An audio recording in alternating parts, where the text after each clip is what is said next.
million viewers. This special rendition has been performed by 14,000 KISS students alongside global musical legends. We request everyone to rise for the national anthem.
To start the proceedings on an auspicious note, I request all the dignitaries to come to the stage and light the inaugural lamp.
Thank you.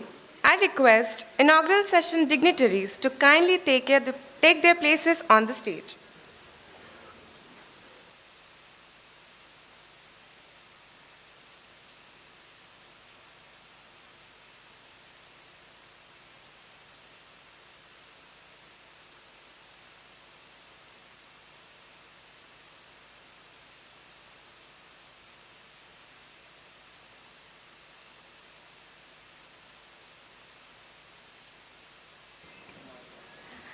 I invite my fellow students to present a bouquet to our guests as a token of our appreciation.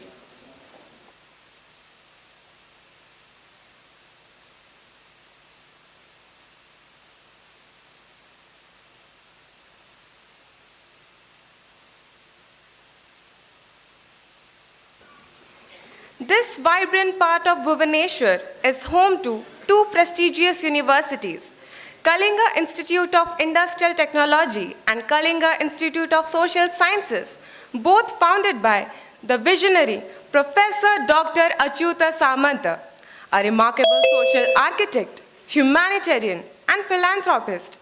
He is one of India's leading educational pioneers. Since 1992, Professor Samanta has passionately pursued a mission of social development, using education as a powerful tool to eradicate poverty. His profound contributions to art, culture, literature, and education have garnered him over 55 national and international awards, 200 state honors, and more than 70 honorary doctorates from universities across India and abroad. He was recently honored with the first person of Indian origin Excellence Award by the Global Organization of People of Indian Origin for his contributions to education and tribal empowerment. Professor Samanta was felicitated by the University of Washington, Bot Hill, for his work in education and tribal empowerment in May 2025. Kalinga Institute of Social Sciences is the world's first exclusive indigenous tribal university embodying the spirit of education for all. It provides free education to over 40,000 students from more than 62 diverse tribes across India, celebrating a rich tapestry of tribal cultures, heritage, and languages. Among its many accolades, KISS has earned the esteemed UNESCO International Literacy Prize for its remarkable commitment to literacy. In 2024, KISS was also honored with the Energy Globe Award for its sustainable practices. KIT deemed to be university is one of India's premier universities, delivering education to more than 40,000 students from India and over 65 countries worldwide. In the Times Higher Education World University Rankings 2026, it has been ranked 5th best university in India and 259th globally in academic excellence. In recognition of its self-sustaining financial model and inclusive education initiatives, KIT received the FICCI Higher Education Excellence Award 2025. The university has also been granted the prestigious Special Consultative Status by the United Nations Economic and Social Council. In a remarkable display of talent and dedication, KIT emerged as the leading Indian institution at the World University Games 2025 in Germany, securing 6 of India's 12 medals, further enhancing its global reputation. KIIT School of Management, Bhubaneswar, established in 1993, has been delivering academic excellence and industry-focused management education across various domains for over 3 decades. KSOM has been recognized as the best B School of Odisha by the Times Business Awards. I invite Professor Piyusa Das, convener of the 6th Business Analytics Conclave, to set the context for today's event. Sir, please address the gathering.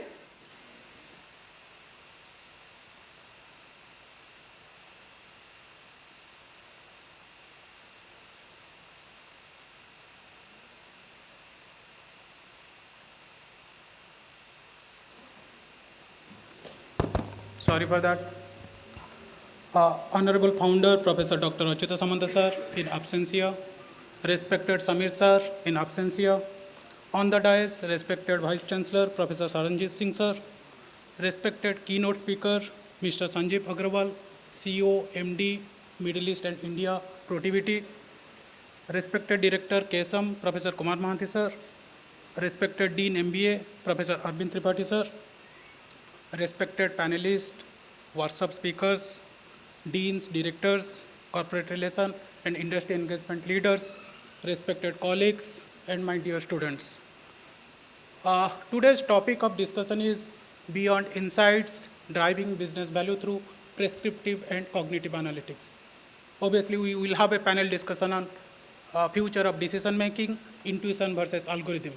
I had basically 2 stories to tell, but due to shortage of time, I'll tell you one story.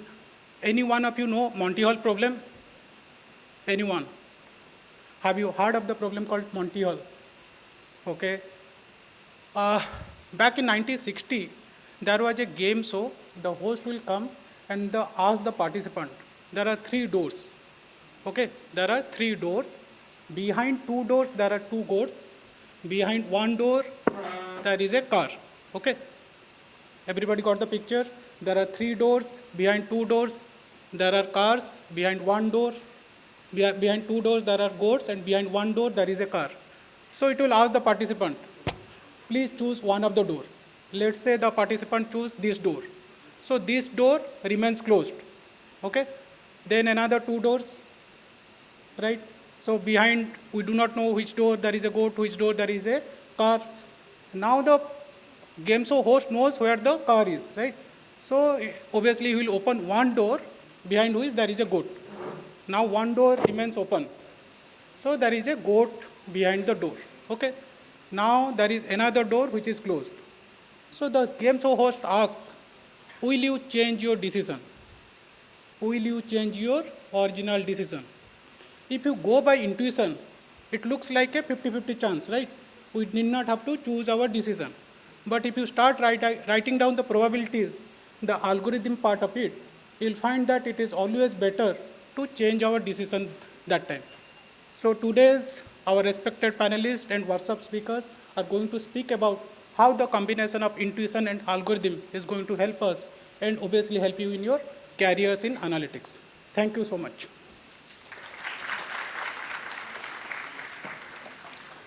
Thank you so much, sir, for sharing your valuable insights on the theme of this conclave.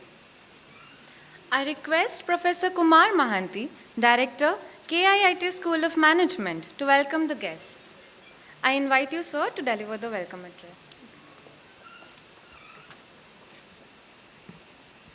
Honorable Founder Dr. Achyuta Samanta in absentia, our most respected keynote speaker, Sanjeev Agarwal ji, who's online with us, most respected Vice President Mr. Samir Panda in absentia, respected Vice Chancellor, my colleague, our Dean, School of Management, our young and energetic convener, Professor Piyusha. On behalf of KIT University, on behalf of Honorable Founder, and on behalf of KIT School of Management, I would like to welcome all the guests for having spared the time and having come down here. I would like to welcome my colleagues from both corporate relations, research, and from KIT School of Management and other schools present out here, and most importantly, lovable Kitians. I would like to, at the cost of repeat the fact that we discussed today with the guest, for the guest, welcome to a city which is India's best kept secret. Welcome to a university which recently, just about 2 days back, has gone up the rankings in the Times World Higher Rankings in the 501 to 600 cohort, leaving behind a lot of established big names and big players also.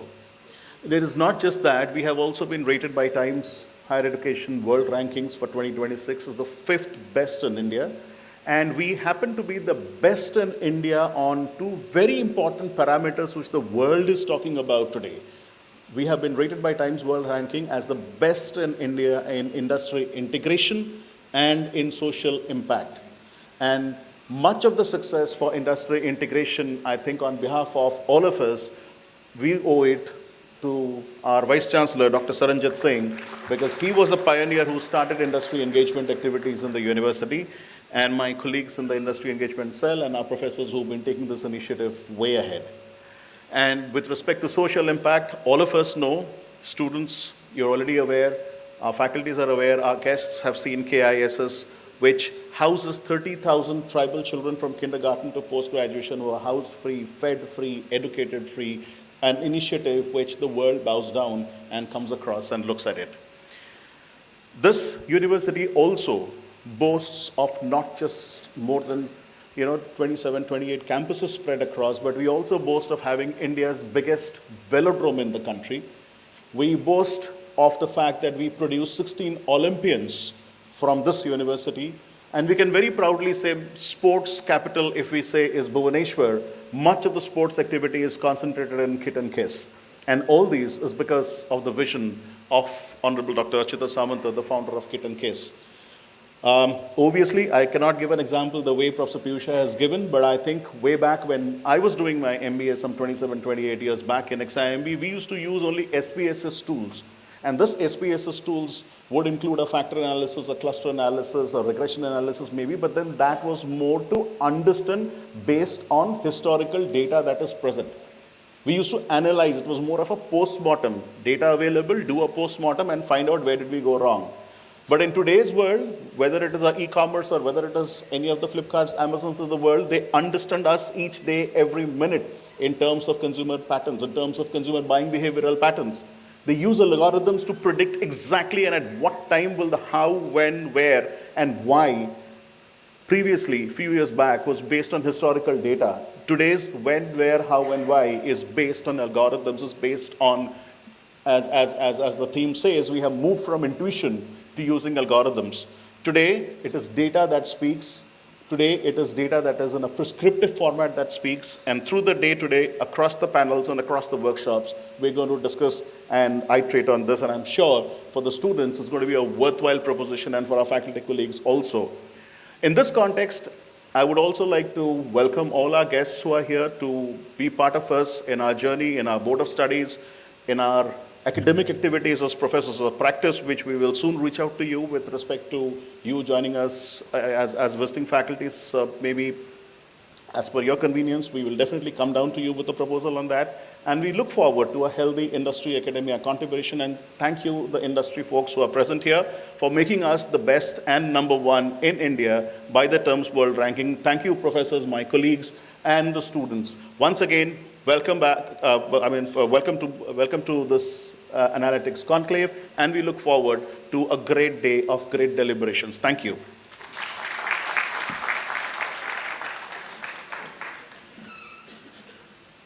Thank you, sir, for the warm welcome to our guests.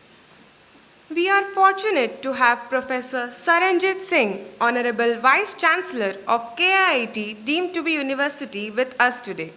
Professor Saranjit Singh holds a PhD in Production Engineering from BIT Meshra and MTech in Production Engineering from IIT Varanasi. Sir, kindly address the gathering.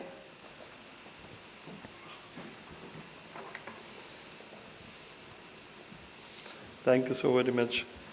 A very warm good morning to one and all present here.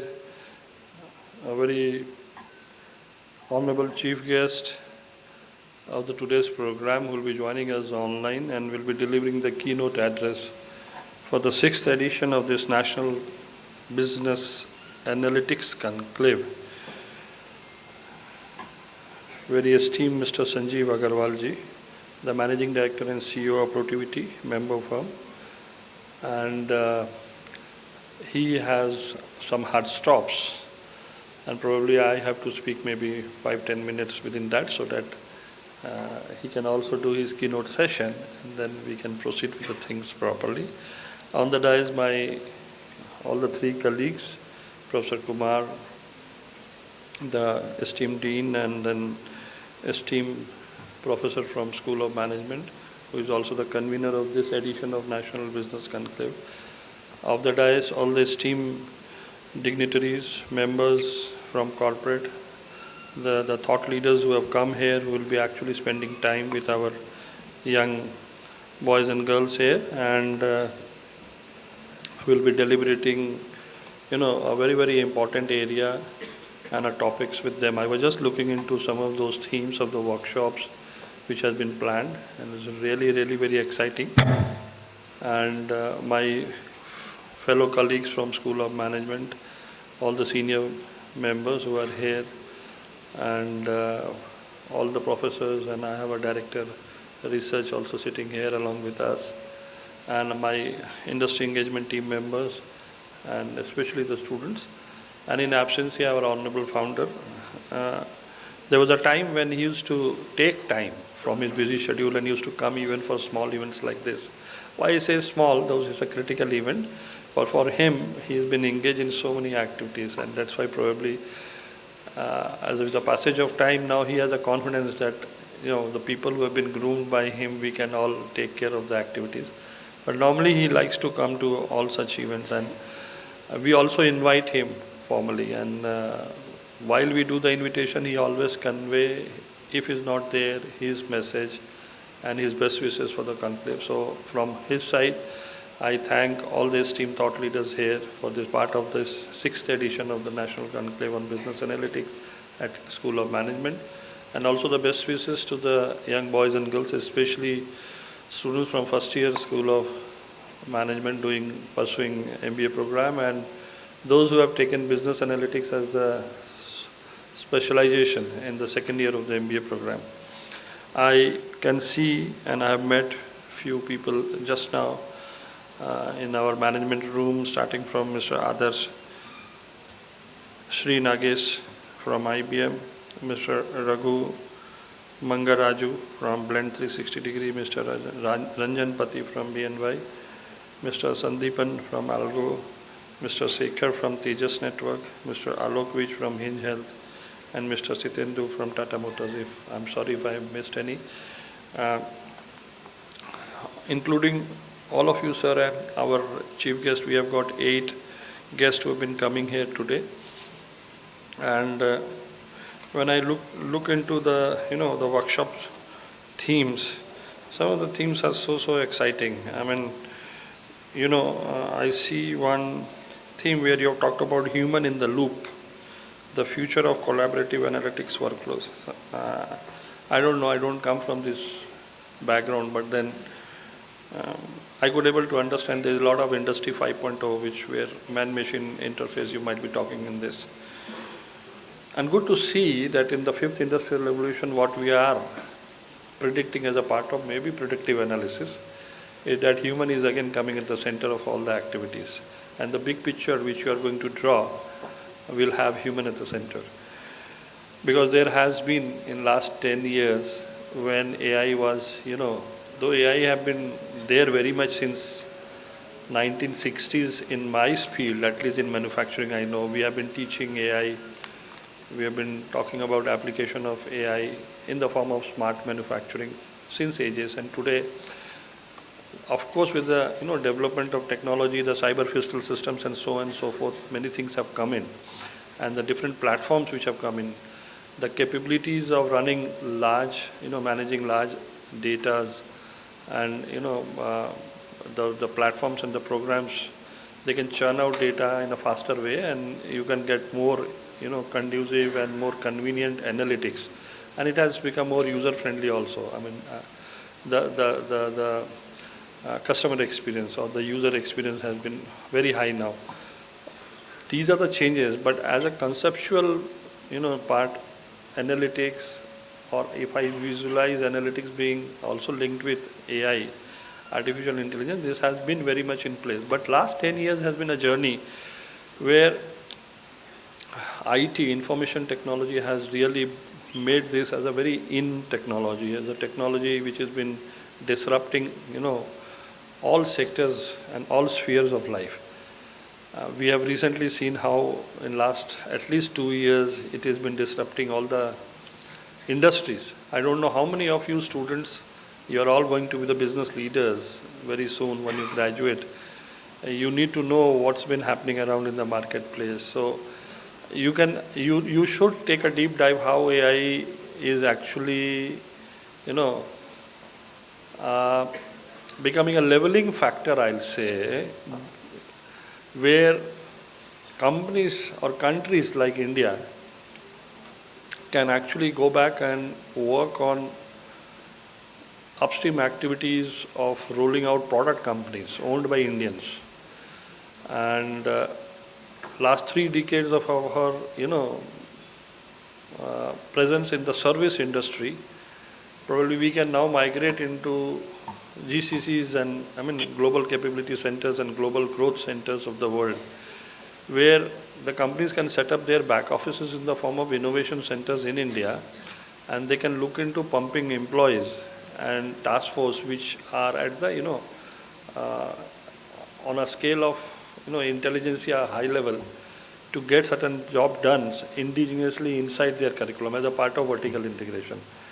So the workforce of future will be more on, cognitives for sure. It will be more on a high level of intelligentsia. But of course, if one person along with a platform can take care of 50 odd persons' job, so the jobs will, get squeezed in that fashion. But that one job may become even 50 times in different companies. So the balance will be there. So the very, golden question, which is that whether it is going to, eat up a lot of jobs. Yes, it is going to eat up a lot of jobs, but it will create not many new jobs where the different kinds of skills will be required and at a different, orbit. So are we prepared and game for that? And, universities like us, which are like universe of education, we sit on talent. We sit on 40,000 talent here. Ashu, you can understand, 40,000 bache. You are sitting on a huge capital, na? Huge talent. So what is our job? Our job is to do justice to them because they have aspirations and they are very young. So what we can do is that at least for a larger audience, we can create a level playing field. And these kind of events helps in creating that. I don't know how many of you are sitting here can give me, I was just jotting down today morning. So business analytics, BA, Ashu in that sense, and the professor is there. I can see it is descriptive, diagnostics, predictive, prescriptive, and then cognitive. I think this is a fashion probably they say. We know about, how descriptive statistics or descriptive analysis has been done. So it's all about what you do, then how you do, why it's been happening. Predictive gives you the future, the forecastings which are more accurate, and prescriptive is what to do, and then cognitive is all about, related with, of course, neural networks and neurosciences, where you actually go a layer beneath to understand why it's been happening, comparing with the human mind for sure. So even the analytics in that sense has been evolving. So today when we are talking about, driving business values through prescriptive and cognitive analytics, I'm sure you guys who are there has taken analytics as a specialization need to understand maybe the precedences of these two analytics, domains. One definitely is descriptive and another is diagnostics. So descriptive, as we can all understand from the term, it's very, very basics. You do a lot of descriptive statistics by applying, statistical tools, and you try to figure out that what has happened actually and how it has happened by working on the data. These are all possible. But then I suggest that when you go to this workshop, you still have time of couple of hours. So be a little prepared when you actually venture into, such kind of activities, because there is a very accomplished and a highly learned team of thought leaders who have come here who will be doing the workshops.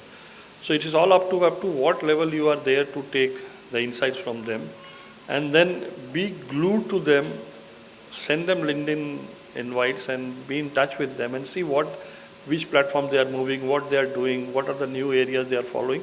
If you can still follow some of those leaders, probably you will be more, glued to happenings in the marketplace. But anyways, in one of the last forum, I was talking about AI as well. So I think a lot of students who have taken business analytics as a specialization, you might be coming from engineering background, and many of you from com science background for sure. So I asked a very basic question. Again, not coming from this region, I myself got educated from professors like Professor Satpathy, who's been sitting here as a two-person Stanford scientist from com science. He works very closely with me. So he explained me in very simple, one-liner. I asked him, please make me understand what is AI, Gen AI and Agentic AI. And not only he gave me one-liner, he also made me understand what is, AGI, that is Artificial General Intelligence, or maybe ASI, Artificial Super Intelligence. I was saying, okay, let me just see. So AGI, ASI is something, very theoretical, futuristic. But anyways, any one of you could like to volunteer among the students? One-liner for what is AI, what is Gen AI, and what is Agentic AI. Let's say. You all know Agentic AI is a part of one of the theme here today. One-liner.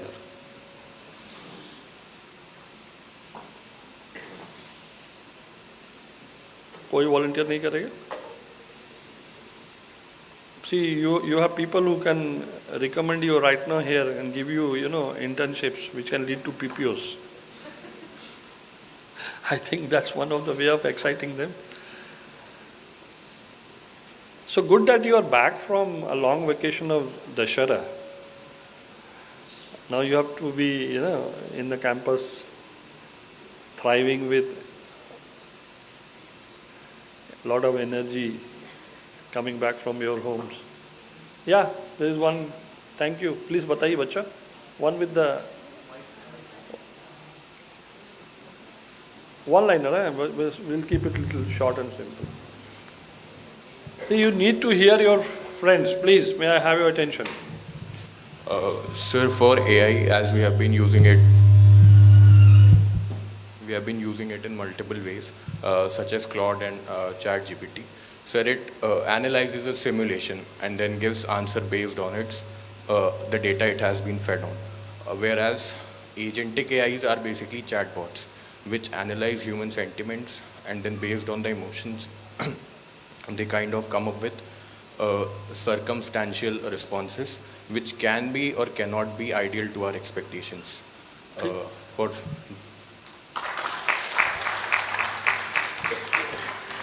I don't know, after returning from Durga Puja, you have all become very conjuice. Not even you are clapping, properly for your friends. I couldn't able to see you clapping for some of the best thought leaders who came here when we were doing the inauguration. Please clap for everyone who is here.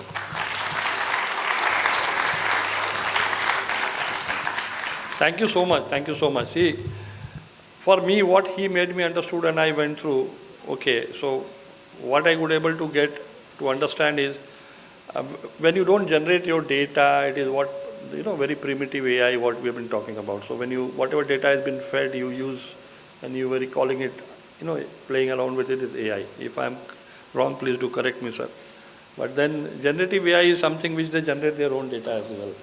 So there's a basic difference. So, is the new data which gets generated by the platforms, apart from the data which you have actually fed to, train the neural networks, whatever you call it, the large language models or the different models. And agentic AI is something where at the back end you have got now platforms in which you have agents, which actually you can give all the, commands and prompts, and they will do everything for you from your end. To say they can, if I give a prompt saying that, okay, figure out which is the shortest route for me to travel to Kochi and then book my flight ticket and please use my this bank account and, book the ticket and send me the ticket and block the seat as well. They will do everything for me. And by the time I do my parallel work and in next 5 minutes, I got everything in my mailbox. And so agents are getting, activated. And these are all AI agents. And there is a lot of experiments which have gone in. There are a lot of cases which have been very, very popular. Have a very clear understanding of how the things are evolving. Now, when we call artificial general intelligence, you are basically now here mimicking and you are basically trying to want these agents and these AI platforms to think and work exactly like human beings. This is something very theoretical, but this is possible. The general intelligence may come in. It may be possible to a large extent. It might not be 100%, but then there could be a possibility. So what makes us right now different? See, for us, being a human being, we are more adaptable and we take situations accordingly and then we adapt to the situation. Can AI do that? We also do skilling, reskilling, unskilling. Can AI do that? All these emotions and all those stuff.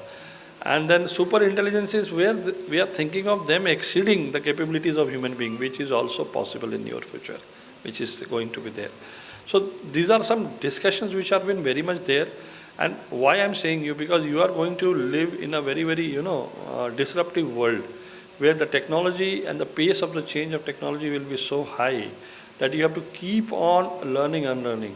So apart from the domain, apart from the technology which you are going to acquire and learn, what we call as tech skills. Suppose today, earlier we used to talk about C, C++, now you talk about R, SQL, Python, and on visualization side, especially for the business analytics, you talk about Tableau, the BI, and so on and so forth. But then, it depends. In certain regions, there is platforms like Cassandra's, which has been used very, very, very, very, very friendly with the customer and used in US for a long time.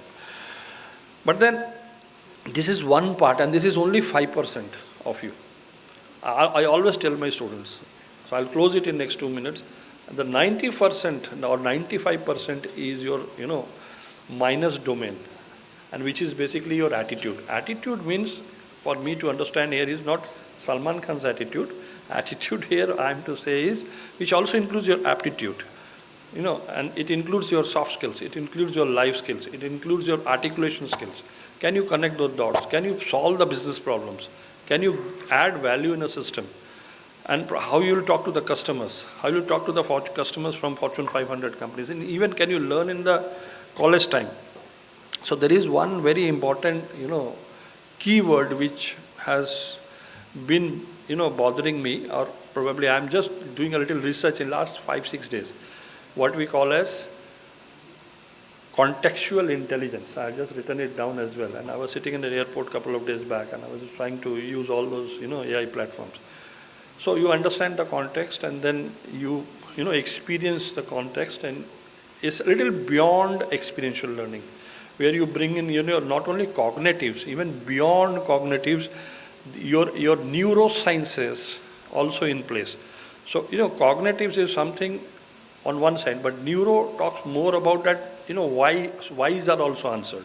So if you understand those whys, you can play around and you can, change the cognitives as well. This is what probably people have been talking about. The two domains are now intermixing. And then understand the environment in which you are, and then can you adapt, readapt, and can you work? Highly complex. I'm sure I'm giving you a lot of, but there is nothing to fear. See, we all human beings, we have to understand what's been happening around. And I'm sure by participating in such kind of forums, in such kind of events, and meeting such kind of industry leaders, this all will, place you in a right direction. The direction is very important. If you are in a wrong direction, everything what you do will be lost for sure. So thank you all for a very patient, listener. Last thing which I'll say is that Professor Kumar mentioned about some of the achievements and awards and accolades which the university has got recently. As a Vice Chancellor of this university, it's my duty to inform all the students especially, including my thought leaders who have come here. Recently, there has been a declaration of global university rankings by Times Higher Education. So, friends, just to inform you, there are two major accrediting agencies globally, which accreditates institutions in various categories, forums, subject-wise. So there are a lot of verticals, horizontals, and they give those rankings.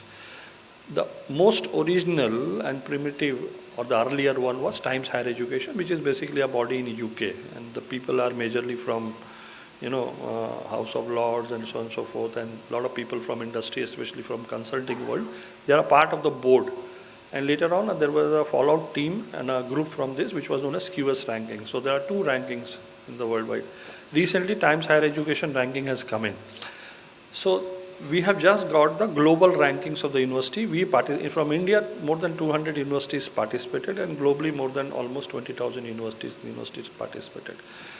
And you will be very happy to know, and especially boys and girls, that 2020, we were in a cohort of somewhere near 1,000 in globe. And we kept in mind that we must, year on year, have a good 10 to 15%, growth, so that the rankings also grows in that fashion. And you will be happy to know that we are in a cohort of now within 500. So we have been ranked as top 500 globally. And in India, for 3 matrices, that is for industry engagements, which this activity is also part of that, internationalization, and for sustainable development and social activities, what we do in India, we have been ranked 3. Globally on academic delivery and pedagogy, we have been ranked within 250, around 250 plus, which is a big thing, I tell you. There are more than 20,000 universities participating. There are universities beyond it. Now you say, what is in for me? What is in for you is that when you walk across, when you go to any place, when you go and meet anyone, and you tell that, okay, I am from a university, if I have a list of if a Fortune, magazine gives out a list of top 500 institutions, you are getting ranked in Fortune 500. It is as good as getting ranked by Times Higher Education in top 500. So you are in that cohort, and you are a product of that. You are the brand ambassador of that, organization or that institution. So, of course, the pride which you will wear, that is one side. But you will be given red carpet. 90% of the things will be taken care of, the kind of brand from where you're coming in. Of course, at the end, you have to perform, you have to do well, and you have to bring those value in the system. Otherwise, why anybody will hire you, pay you, and will take you ahead.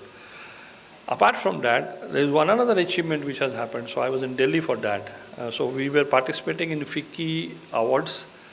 There were 5 categories I applied 3 months back. I gave all my heart out to make good proposals. We were shortlisted in 3 in India, in top 3, in 3 categories. And we were given award in 1 category, and this was on student services. And I'm extremely happy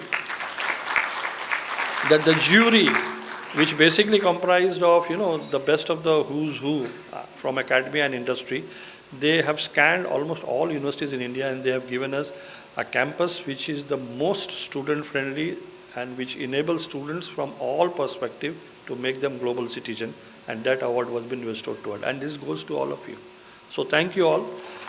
Have a very nice day ahead. Have a very nice weekend. I again thank all the esteemed thought leaders to be here amongst us, sir, and we look forward working with all of you. There are a lot of things, I think, which Kumar should discuss, maybe briefly now and in detail later, where we can co-engage and we can do a lot of stuff. I have also been working with Kumar and all the team members to create certain instruments and certain, pathways where we can engage more deeply with corporate, where in last 2 years we have got more than 80 corporate people doing their research, which is the highest degree, the doctoral research at KIT. So if, one of my batchmates also joined recently. He is one of the very senior person in a company called Norbremse, and he'll be doing on braking systems with me, but that's a technical area. But anybody who would like to take a little dwell in doing higher degrees, doing research as a second career, which you foresee in your future, who knows, you will be speaking here, replacing us one fine day of time. So please join us for your research programs, in our research programs, and so on and so forth. That is one part. But giving back to the society, giving back to the young guys, and making them understand at least the direction in which they are moving will be a very, very fulfilling journey, I'm sure, with all of you. With this, I thank also Honorable Managing Director and CEO of Protivity member firm, Mr. Sanjeev Agarwal. I've been kept him waiting. But I'm sure Protivity is one company where we work so closely. They have a business Bhubaneswar office as well. We are working deeply with them to see that probably we can we can create some value where we can, co-deliver certain consulting assignments with them. To that level we've been talking. So thank you everyone, Kumar. Thank you everyone for calling us, and take the full advantage of this workshop which has been scheduled post-lunch. Thank you.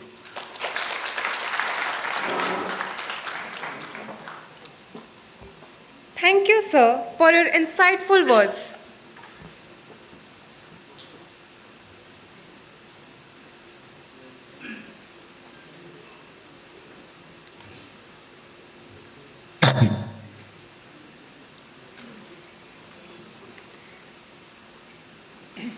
It is indeed a privilege and great honor to welcome the keynote speaker, Mr. Sanjeev Agarwal, Managing Director and CEO of Protivity for Middle East and India regions. He is one of the founding members of the firm in the Middle East as well as India, and has been instrumental in establishing Protivity amongst leading business consulting firms in the region. Under his leadership, the firm has expanded into 8 countries with 4,700 plus employees working across 25 offices. He was honored as one of the global leaders in consulting in 2019. He has played a critical role in expanding the global consulting firm Protivity's presence in the Middle East and India, and was recognized with an Excellence in Influence Award. He has served clients globally across 28 countries. He continues to work closely with board members of some of the largest organizations engaging with audit committees on strategic decision making. Sir, kindly deliver the keynote address.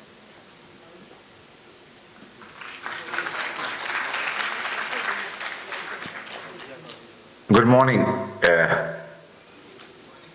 There is a bit of echo. Hi, good morning. I hope I am audible to all of you.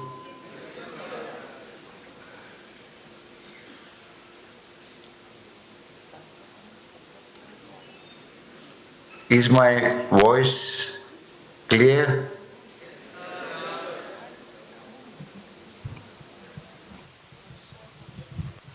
Sir, we can hear you loud and clear. Okay, great. Thank you so much. First of all, thank you, Professor Saranjit Singh, Dr. Arvind Tripathi, Dr. Mohanty, Professor Piyusha Das for having me today out here. It's just that I have not been able to be there in person for this analytics conclave, and it's just a coincidence that we are having our Middle East leadership offsite. And the topic we are having out here is, as Productivity Middle East, business plan and strategy for 2026 and beyond. Now, if I share with you what we have been discussing over the last 2 days, the key point which comes out, one, how AI will impact the whole consulting industry itself. How we need to change internally, and how our clients who look forward for our advice and services, how they will be adapting the AI in their journey. So it's just I just wanted to bring that we have also been spending quite a bit of an amount on this area, day in day out. But for the last 2 days, this has been one of the top discussion item at our leadership group also. Now, before I move forward, I just want to share about my quick background. I am born and brought up in Calcutta. My wife is from Cuttack, so I do have a lot of connect and affinity with that part of the world.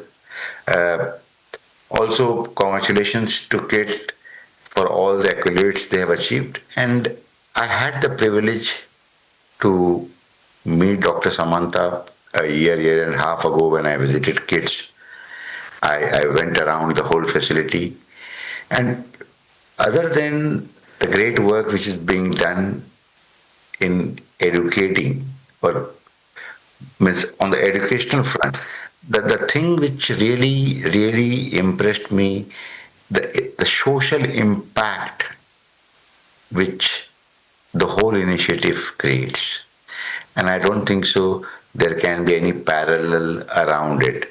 So congratulations to everybody out there. Also I heard many of you, the students who are there, may be engineers, doing MBAs also. Let me share my background. I am neither an engineer, I am neither an MBA. I am an accountant. And when you talk about analytics, I don't think so anybody gets more excited than those accountants. So every time the word analytics comes,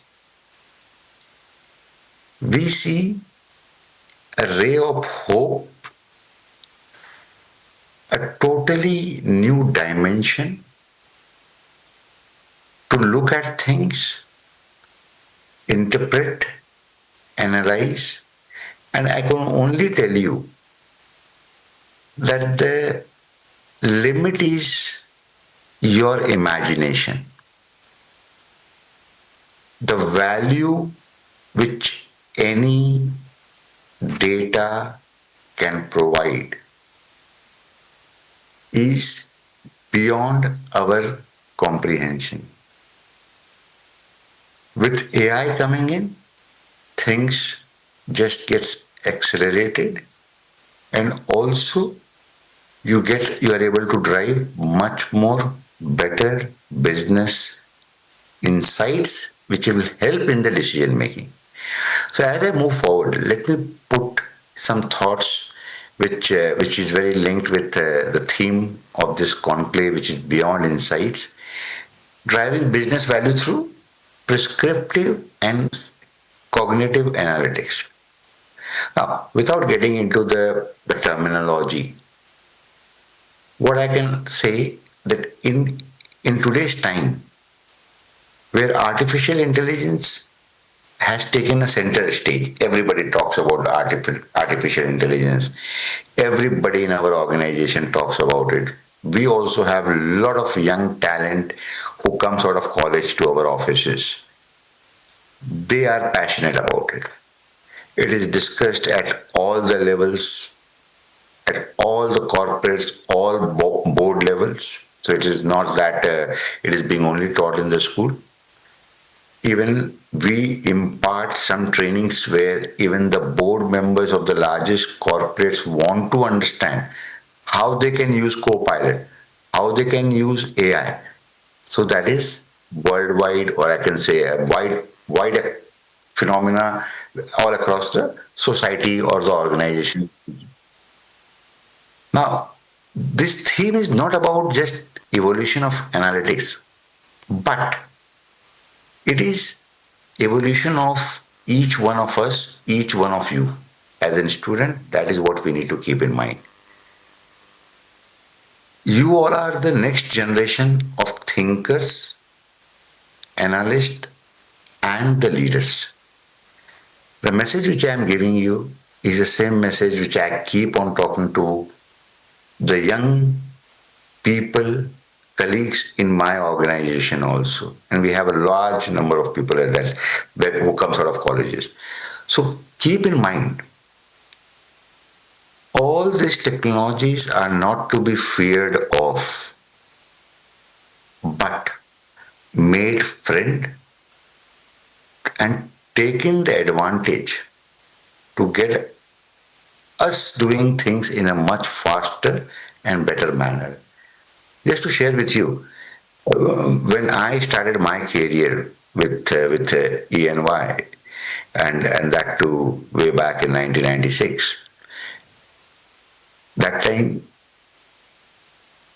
we did not even have an individual laptops for each individual. When ERPs came in, people were worried that the job losses will happen, and very aptly, Professor Saranjit Singh said that of course there will be a bit of a compression in the job of what we do today, but the more and more opportunity will come in. So I remember talking to clients in 97, 98, they were worried about the ERP implementation. Many of the companies would have labor strike because they were implementing ERPs. Where there were labor unions, they would have a strike. Because the fear was that the people who are doing the accounting job would lose the job. But that did not happen. There was a fear. On the contrary, a lot more jobs were created.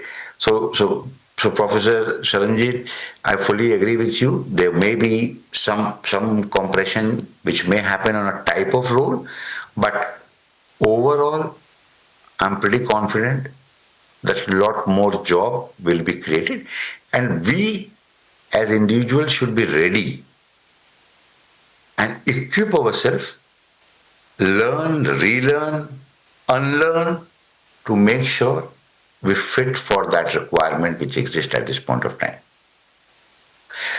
Every time I have an opportunity to address young minds like what we have here, I am also reminded of the sheer power of your curiosity.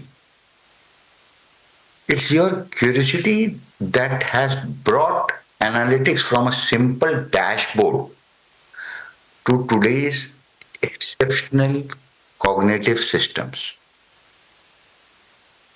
Data was there previously also.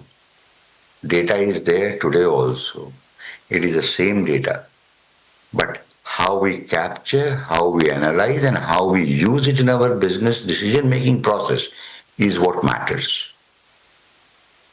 So, and I still believe that the quantum of data which is there and the quantum of data which is being analyzed and used for the business purposes is still very, very insignificant. And hence, the opportunity which is there is still quite large. So in no sense of imagination, one should think that the opportunities are going to go down. I believe there is a long, long way to go. Looking at journey at analytics, I have said, if you keep in mind from Excel to business intelligence, we have witnessed the era of descriptive analytics, tools like Tableau, Power BI, that made data which was there look good. But as usual, the insight or decision making was left to the leader. Next came the predictive analytics, where powered by machine learning, suddenly business weren't just looking at a rear view mirror, they were looking ahead. They were predicting. They were able to predict the customer churns. And I work with a lot of telcos, so they were able to predict what is the customer churn which will happen, what type of a data pattern will be there. Or if you look at a bank, they were able to predict whether this customer would default on the loan or not, whether we should give that loan to the person or not. So there are a lot of models and people were able to predict. Now, today we are in the age of prescriptive and cognitive analytics, where machines just don't tell you or tell us what might happen, but what we should do about it. AI-driven system can even optimize a lot of supply chains, personalized customer experience. As Dr. Singh said, like he may be working and he wants to travel, how he can book the tickets with the agents, payments can be made, mails comes in, seats booking happen, even what food he wants to eat on a flight. So a lot of those personalized stuff can also be taken into consideration. What as the tool has evolved from say from Excel to AI Copilot, and I must tell you that it's not that it's far away, since I learned also on AI Copilot. I also went through the training process. I had to unlearn something which now I'm relearning. So it's a journey, and I think everybody has to go through. And the good part is that you, as a young student, you are much ahead in the race, even compared to people like us. So, if you want to take it, use it as your strength. You can think about it, what you all can do. Now, if you see, as I said, what all this can mean for an individual or students like you. Now, I am also a professional. We work with a lot of clients. And my simple, humble advice to each one of you is keep 3 words in your mind. Always be curious, build capability and character. You may call it 3 C's. It's not my framework. I'm just putting 3 words. So one is the curiosity. One is what type of a capability you can develop, and the character which we have. Now, if you see, when you talk about curiosity, as a good analyst, unless we keep asking why, why, what if scenario.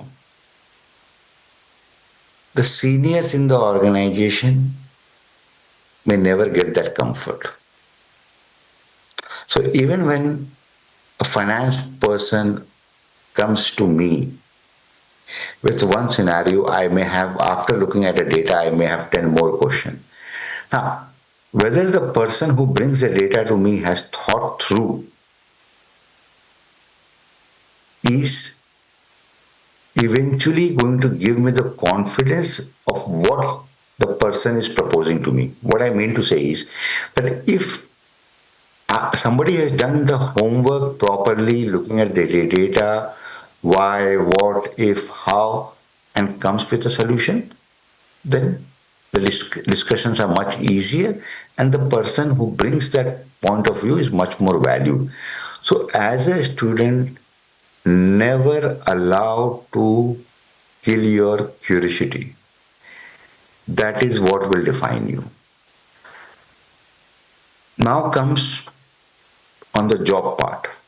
Now, AI can give you the output, it can give you a lot of insight, but curiosity gives you insight. AI will give you the output, but curiosity will give you the insight.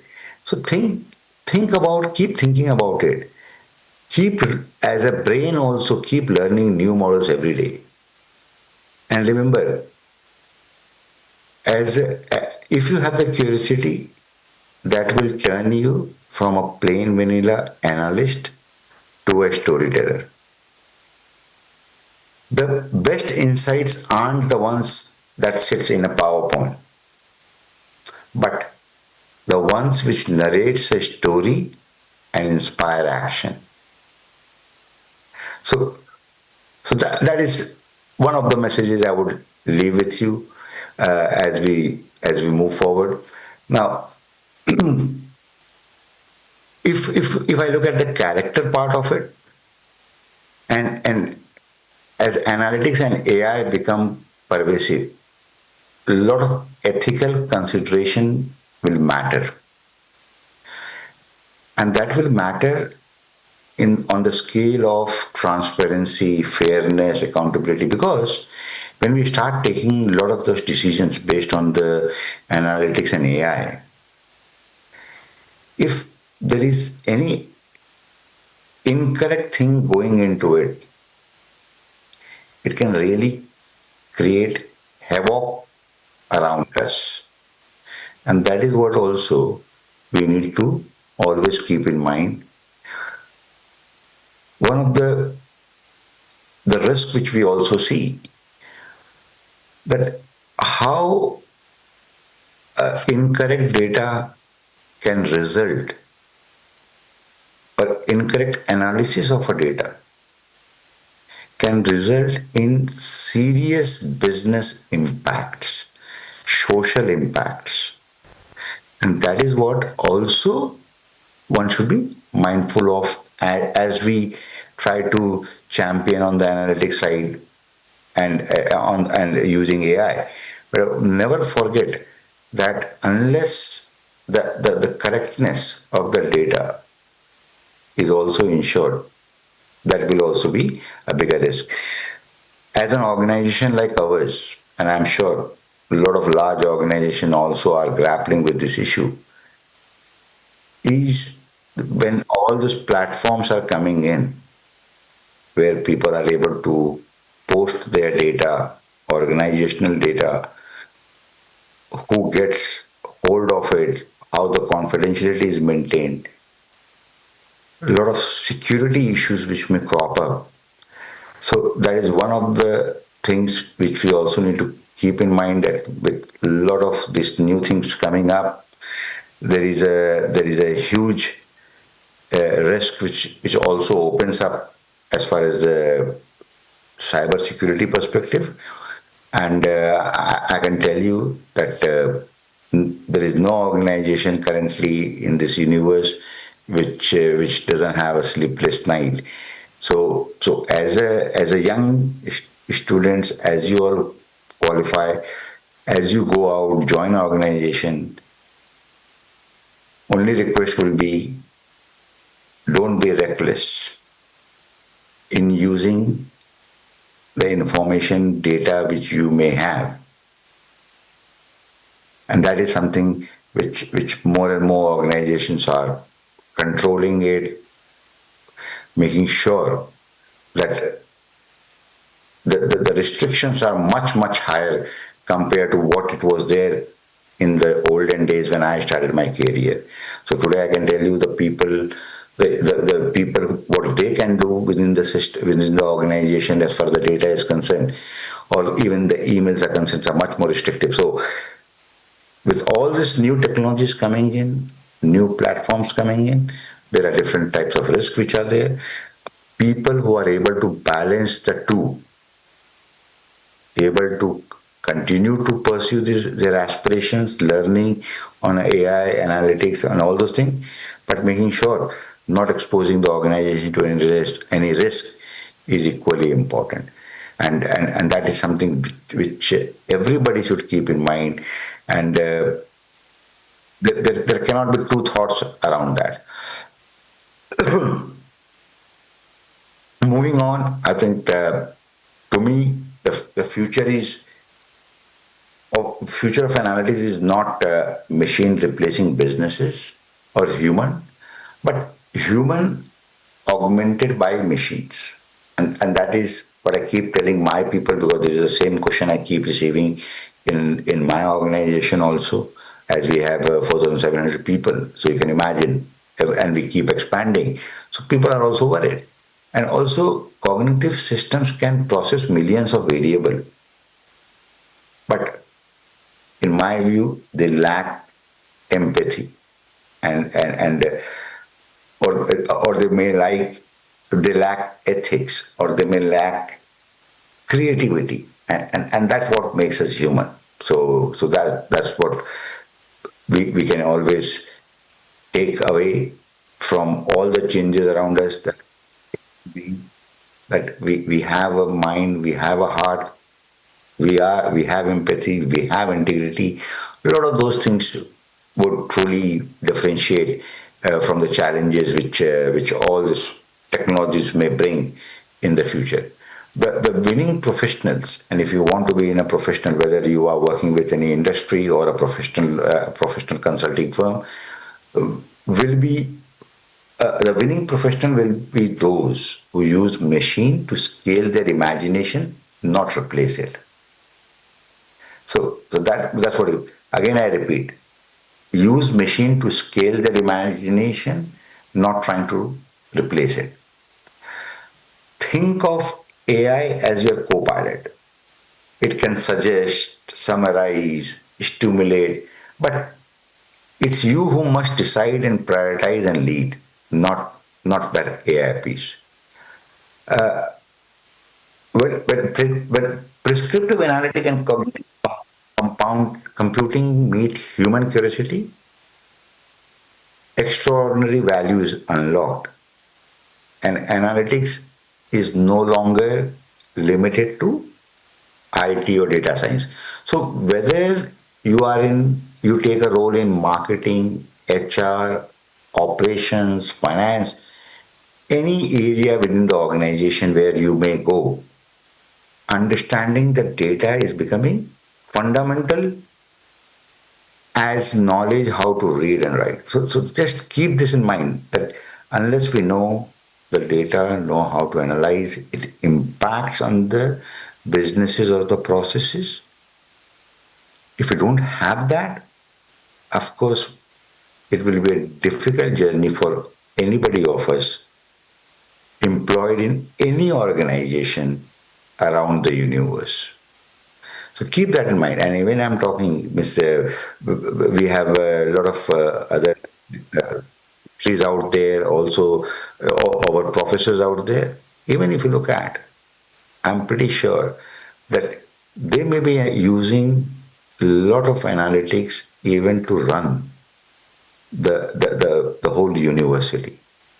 Means I can't but share, when I was there in KITS a year and a half ago, I was doing a tour, and I went to one of the compounds or buildings where there was a machine. You have large machines where you make a fresh idli every morning, and there was a lot of chains of those machines were there, and I was asking that how many pieces comes out, and then I was trying to calculate how many they would each kids get, what is the per minute production, how they manage the whole food cycle supply chain, and the way the whole thing was set up. It could not be done. Means feeding so many people in a particular window of time in a clinical manner cannot be done without having a lot of insight, lot of pattern analytics, lot of analysis of the data. Somebody would have done that, then only they can master what you all have in your college. So it's not that we are not doing, we are not starting from scratch. We are all doing in different manner, day in, day out. It's just that now the new technologies are there, it will further improve this journey. I think I'm already over the time, not taking lot more time. Let me end with a thought from and being an Indian lover of cricket. Let me give you some thoughts and draw some comparison from the world of sports. See, in cricket, data can tell you all averages, pattern, probability, but it is the intuition of the captain on the field, not the coach sitting or somebody sitting outside, which can turn an improbable situation into victory. That blend of data-driven insight and human instinct is precisely what defines success in today's world of business analytics. So as you embark in your careers, please remember this. Be passionately curious. Build technical as well as business acumen. And lead with character and purpose. Go beyond insights, drive direct action, create value, all for not only for you. You will also make this world a better place, our country a better country. So I can keep going on because this topic. I have a lot of passion towards the whole analytic piece, but that's for some other day. I thank each one of you for having me out here. I would love to interact in much closer, smaller groups at some point of time. But I wish you all tremendous success for today's conflict and your journey ahead also. Thank you so very much to everyone.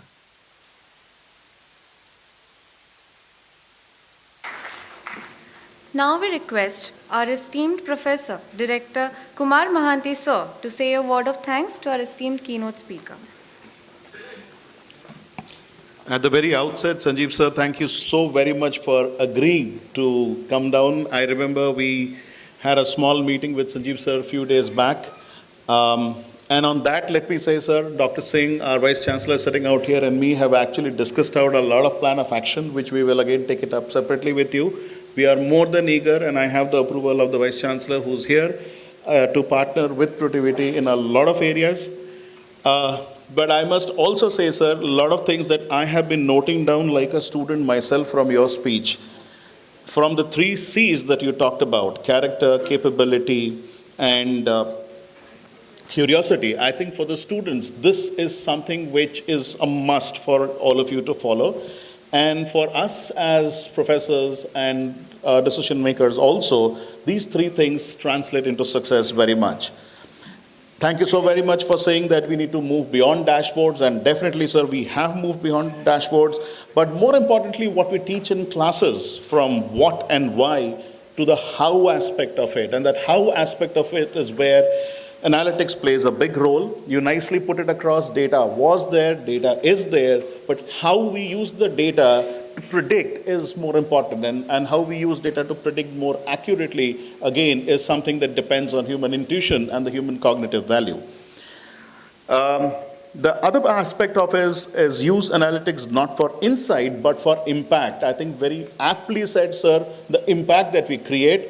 And you also talked about KISS and KIIT. Yes, sir, we have, in fact, used a lot of data. We've used matrices, and we have tried to understand it. And I think credit of much goes to our respected Vice Chancellor sitting right out front of me, somebody who's actually been a pioneer in initiating industry engagement activities with corporates. One important point that you nicely said, and for students, I think you should take note of that we need to talk about empathy and ethics. And empathy and ethics is something that the machines don't teach you. Empathy and ethics comes from human value, from our intuition, from how we work and how we use it. So I must say, Sanjeev sir, thank you so very, very much for having taken time out of your, I know you in Istanbul, you have a Middle East conference. And we look forward to meeting you in person, and I'm sure all our guests from the corporates also, I can see there's a lot of smile on their faces having listened to you, our professors sitting out here, and the students. Thank you so very much, sir. Thank you so much, and we'll see you in person very soon. Thank you, sir. I will drop off now. Thank you. Thank you.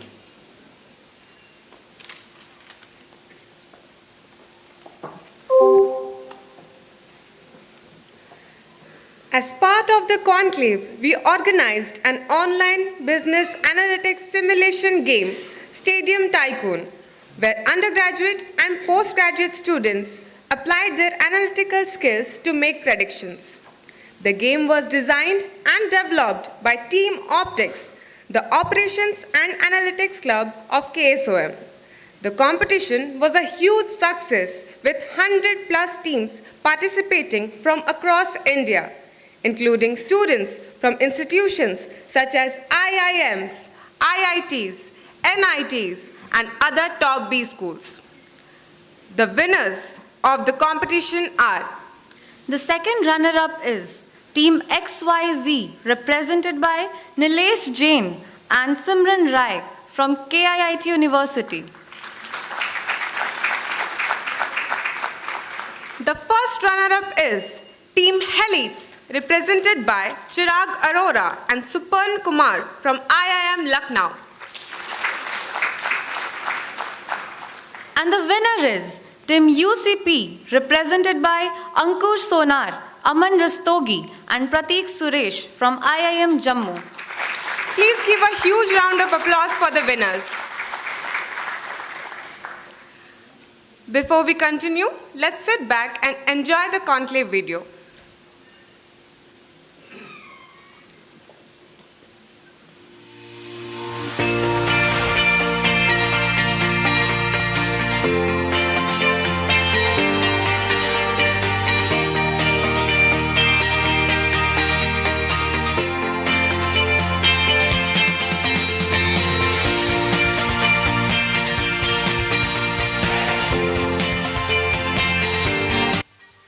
What excites me most is seeing analytics in action, from predictive model to prescriptive solutions. This is not just theory, it helps the future leader to tackle the real world challenges to a proper business solution which drive the entire world forward.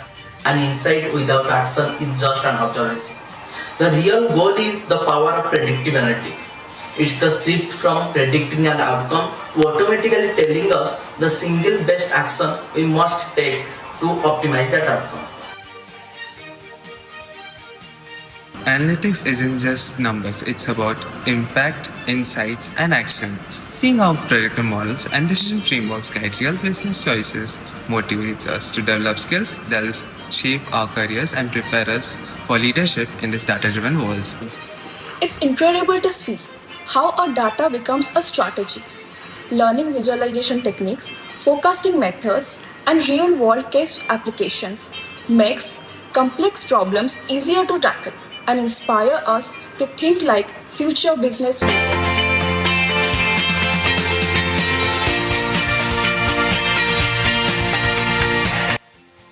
We enjoyed applying the theoretical knowledge to the real-world problems, and we also learned the analysis and forecasting of data, which led to our success. Each round pushed us to analyze data, forecast outcomes, and balance profitability with strategic thinking. Very similar to real world product and business scenarios. It was a great experience that tested my analytical thinking, data interpretation skill, and decision making skill.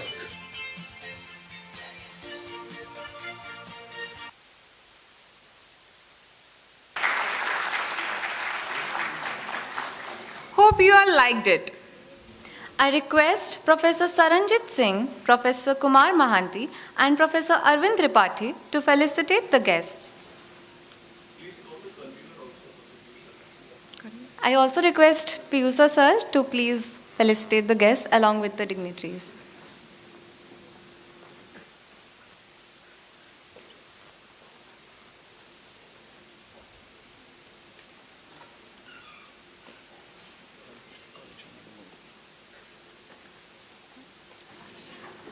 I would also like to request Isha ma'am to please felicitate the guests along with the dignitaries.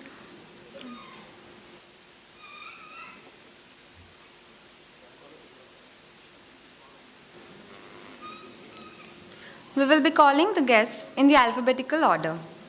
Mr. Adarsh Sri Nagesh, Senior Solution Manager, AI Integration Services, IBM.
Mr. Alok Vij, Senior Product Leader, Hinge Health.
Mr. Raghu Mangaraju, Senior VP, India Head, Blend 360.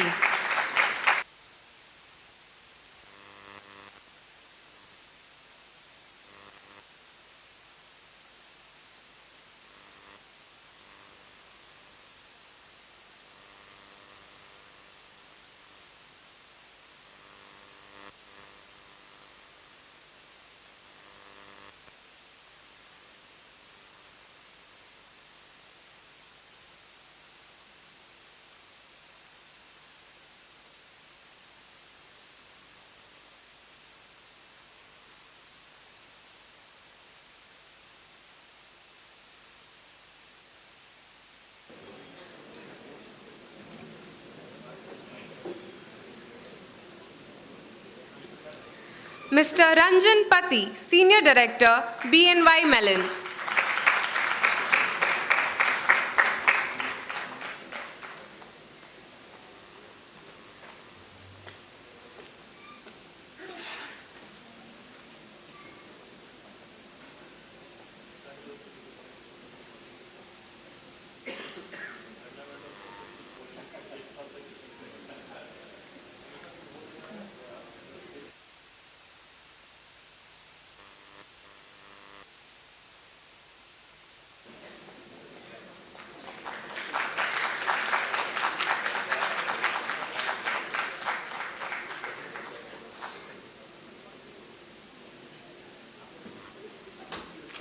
Mr. Sandeepan Kumar, Director, Algo.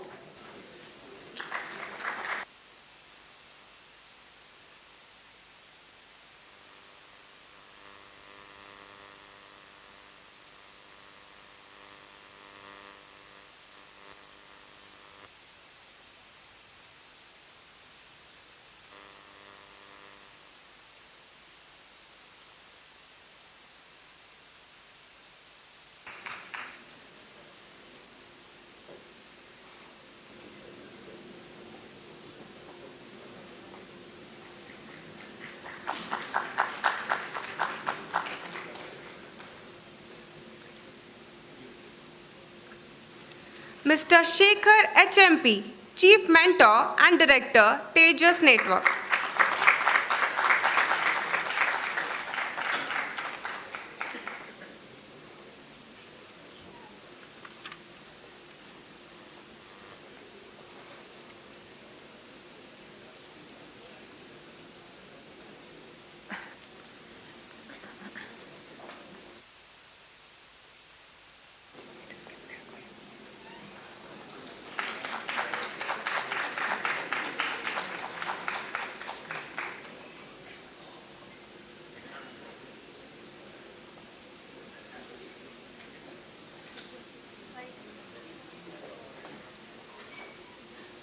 Mr. Sitendu Roy, Head, Go-to-Market and Pricing Excellence, Tata Motors.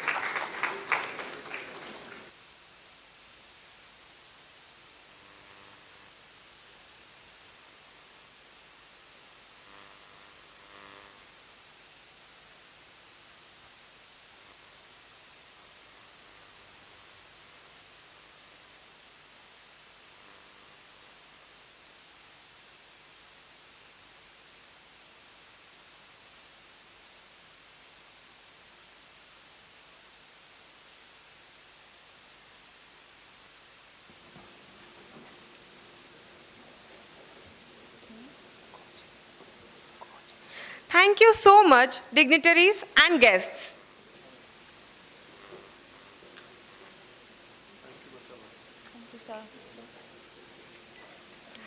I invite Professor Arvind Tripathi, Dean, MBA, KIT School of Management, to deliver the vote of thanks. Sir, please deliver the vote of thanks.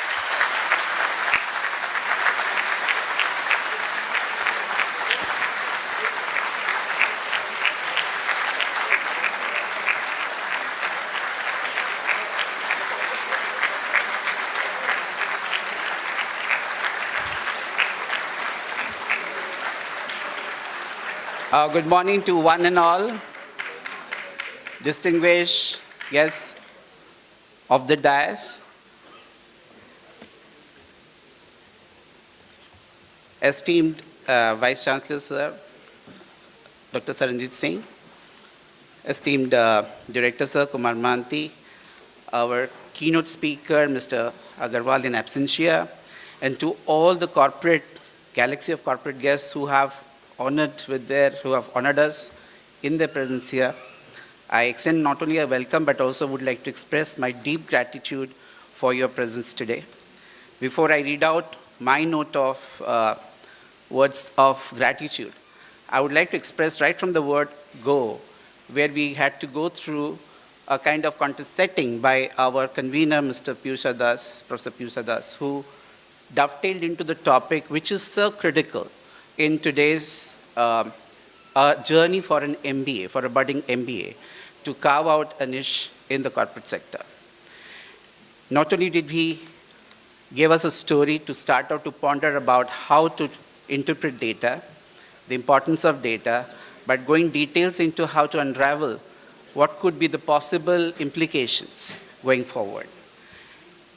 I would also like to thank our esteemed director, Dr. Kumar Manti, for setting us, not only welcoming the guests, but also setting the kind of context that the university or school of management has undertaken by talking about the critical points of our milestone of our journey, right for last so many decades.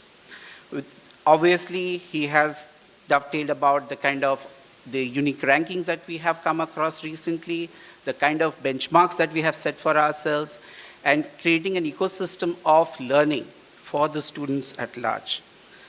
I would also like to thank our esteemed Vice Chancellor, Sir, Dr. Saranjit Singh, who not only gave us a key insight from his area of domain, but talked about what could be the importance of this conclave or the topic for today, looking into the critical aspects of the descriptive as well as the prescriptive analytics, which we have been doing for quite a long time. But the point is today, its importance is felt more by us in the business, and how do we take it forward, looking into the multiple areas of management which any business student, a student of an MBA, should be talking about. He covered a lot of areas which I would not, which is a short time, it is not be possible to do, but he definitely talked about the impact of AI, about reskilling. He also talked about how to incorporate that into and adapt them into the business field so that you can be more effective on the work front. Coming to our keynote speaker, Mr. Sanjeev Agarwal, whom we had the great honor to listen to, though he joined us from Istanbul, Turkey, in an online interface.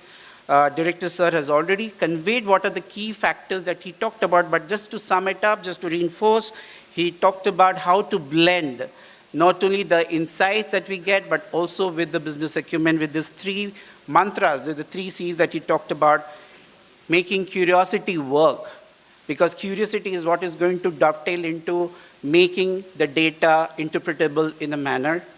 And he also talked about developing capabilities, as well as looking into how you can build character by bringing ethical standards into how would you interpret data, implement the data at a broader level.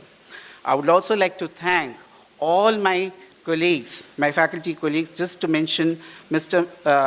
Professor Biswajit Patnaik, Professor Mohar Biswas, and Professor Abhishek for their untiring contribution in making the students work on this. I will come to the students group later. I would also like to thank Professor Subhashish Ghosh and his placement team for keeping us, in contact with the corporates who have joined here, and as well as the corporate team from the IE area, from industry engagement, who have toiled hard to ensure that all our guests are here today and we have this opportunity to talk to. And going forward, I would like to thank all the staff members headed by our Deputy General, Registrar, Mr. Samabesh Naik, and his team, who have worked burning midnight oil, making things happen, because the back-end work is equally more important in putting up a conclave like this. The untiring support that we got from our students, the organization committee of Optimics, the Analytics Club, and the Media Club, in curating this, bringing it to the fold, the kind of competitions that we have seen, and the kind of everything was handled by under the super guidance of our convener, Professor Piyush Das. I would like to thank immense for the kind of effort that has gone into making this happen. My words would fall short if I do not mention few more guests who have joined us, not only from the corporates, but Professor Suresh Satpathy sir from the Director of Publications. Sir, thank you for your presence, because I had specifically asked him to be here, and he has honored that. Thank you so much, sir, for being us and gracing. I would also like to thank Namrata sir she has come from another school, and as a guest, she is here. I'm thankful to you as well. And last but not the least, and my dear students who have given me a kind of accolade, as you always do, right? And I would like to thank you for your presence here. But going forward in the day, you have quite a task cut out. You have some of the best speakers in the workshops today. And I would like your active participation, because that's going to be a crucial platform for you to discuss or to decide your career journey's way forward. I would also encourage you to get in touch with our prolific speakers today in understanding what could make your careers more fruitful as you go ahead. Thank you for your time and for your effort.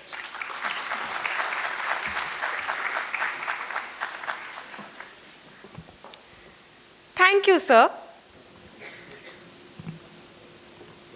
We have concluded the inaugural session of the conclave. Now we have a tea break for 10 minutes. Students, please be seated. We will be starting the panel discussion in 10 minutes.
and business leader with around 24 years of experience in the IT industry.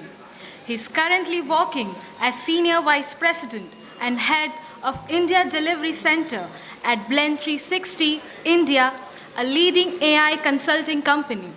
For the last 10 years, Mr. Raghu has established and scaled multiple global delivery centers based out of India. Sir, kindly take your place on the stage. Our third panelist is Mr. Sandeepan Kumar, Director at Algo. Mr. Sandeepan is a seasoned product and technology leader with over 18 years of experience building enterprise SaaS platforms across supply chain, mobility, fintech, and martech domains.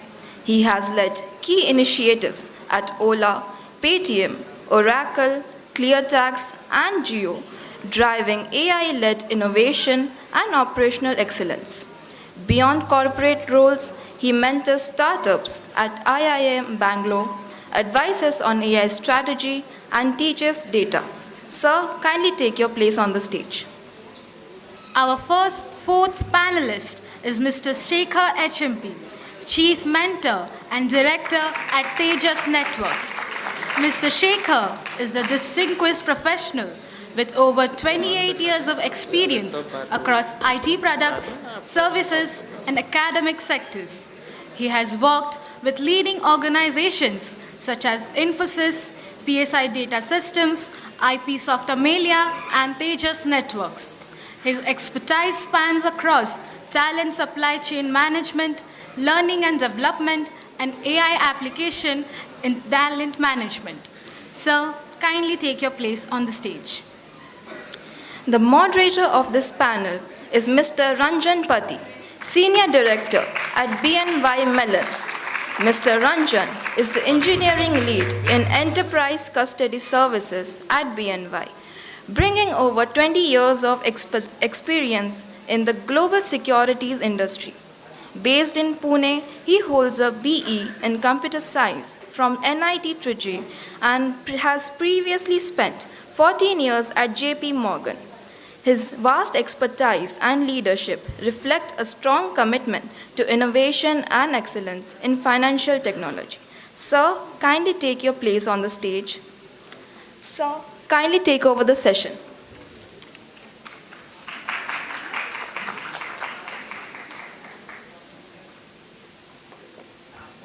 Can you all hear us? Loud or? Okay, so hopefully you had a good break now and we'll have most cracking discussion at this point.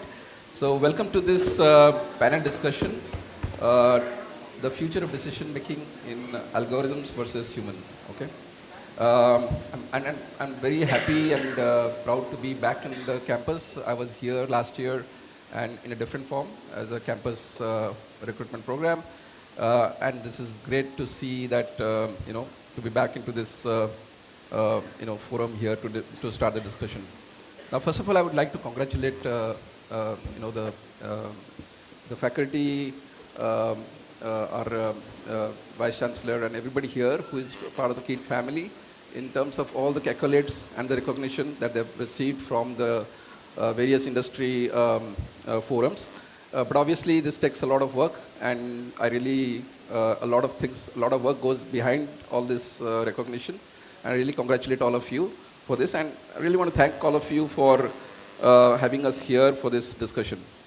I think in the audience, as I understand, a lot of you are pursuing your MBA in analytics and related fields.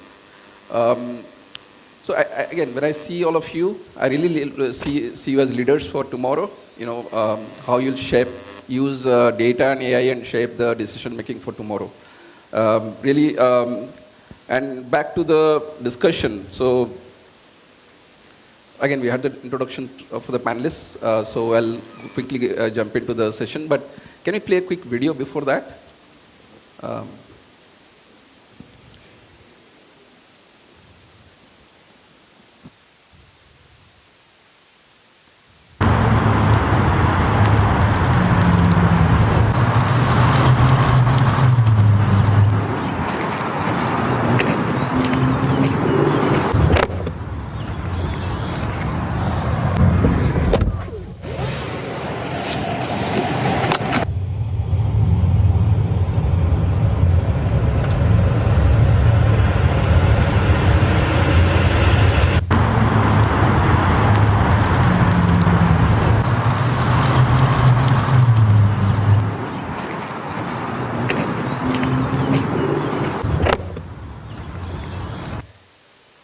Okay, so I'm sure many of you have heard about robotaxis.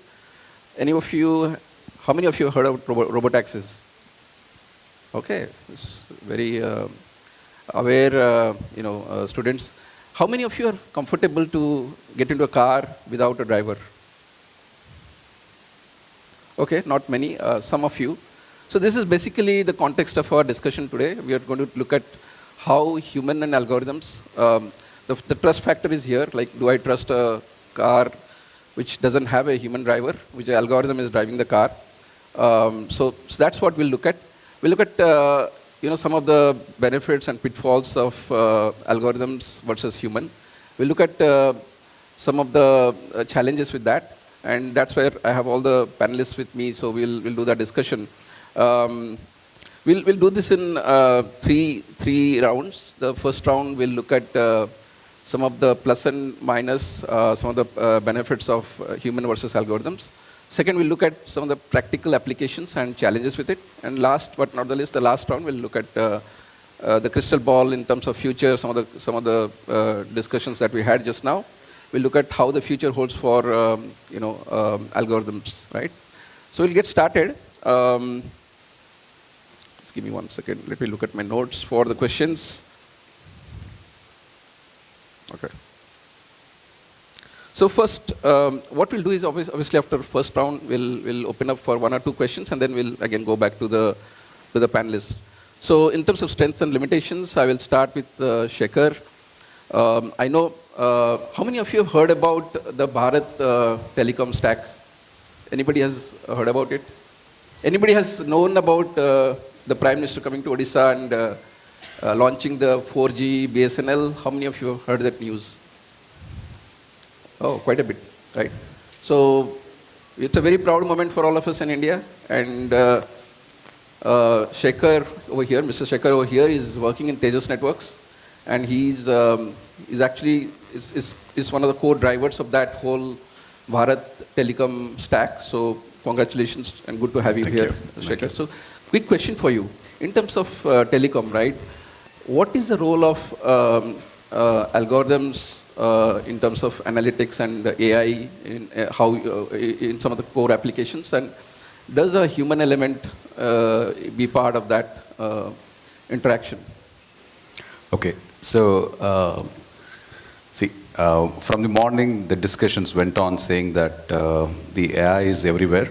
It is something that not just into the one industry vertical.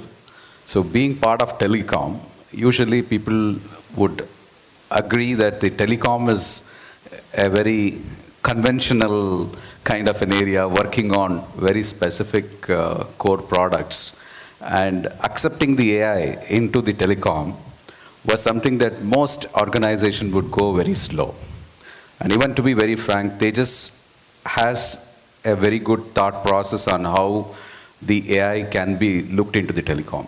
I don't know whether how many of you understand because the telecom network communication, but as a user I would say there are multiple things in the telecom where it is important for every one of the user of the telecom is the customer service is concerned. So when it comes to customer service, people look at that, the uptime of the network being available. If you are using a mobile today and then you are using a technology and then you're watching a streaming video, even if it goes a 1 second or a 2 second down, you would start cursing the company or the service provider. So that is typically the mindset of any service is concerned. The people are not ready to accept the fact of a downtime. So the downtime can be of many things, right? It is because of the different faults. A lot of faults which would come into the telecom network, which may be related to the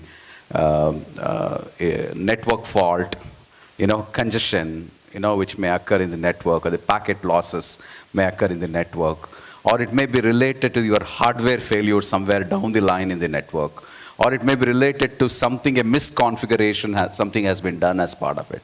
The reasons can be multiple. The fault is, I'm just taking one example of a fault where the service will be down for it. So that is where, how people used to do earlier, earlier the people used to do very much that when a fault or a service is there, I'm sure that which you would experience, it will take some time, maybe hours together to get the service up, right? So that is how manually the engineers used to work. So you need all these things to be taken into more an automation side and more into these kind of faults as a first step to see that, it gets corrected on its own. So that is a thought process, right? One is it gets corrected on its own. That's where AI is coming more into the thing. Looking at the entire data which is happening in the network, there are certain decisions which can be made to predict these kind of faults and have a preventive measures also as part of it. So the preventive measures as part of it. So that is where it plays an interesting thing. AI would play a lot of interesting stuff to do on those prevention. Okay, so I don't know if since you're an MBA, if you are on the technology side a little bit understood here and there, there's a lot of things that we speak about as self-healing, right? The network communication should be more of an autonomous and self-healing. That is where your agentic solutions will come. So agentic solutions will come into picture. So if you look at telecom, one of the vertical which in the telecom, which focuses today is in network management. So if you come to Tejas, the entire team of a network management will have the dedicated AI engineers who would work on these kind of solutions on to any kind of fault, monitoring, making the success network. So this is something very interesting. And we have moved a lot into the wireline, wireless, and especially onto the 4G, 5G side. That is what it is. So AI is coming as a separate solution. See, one is that the AI is coming as a separate solution. Now the movement is more about AI getting into the entire protocol stack, right? So you have an AI sitting in the protocol stack. That's where the 6G will start coming in. The 6G will have an entire integration and a lot of work will happen. So there's a lot of promising things in the telecom. The AI has its own flavor to bring the services into the development side and the customer satisfaction side in all the aspects.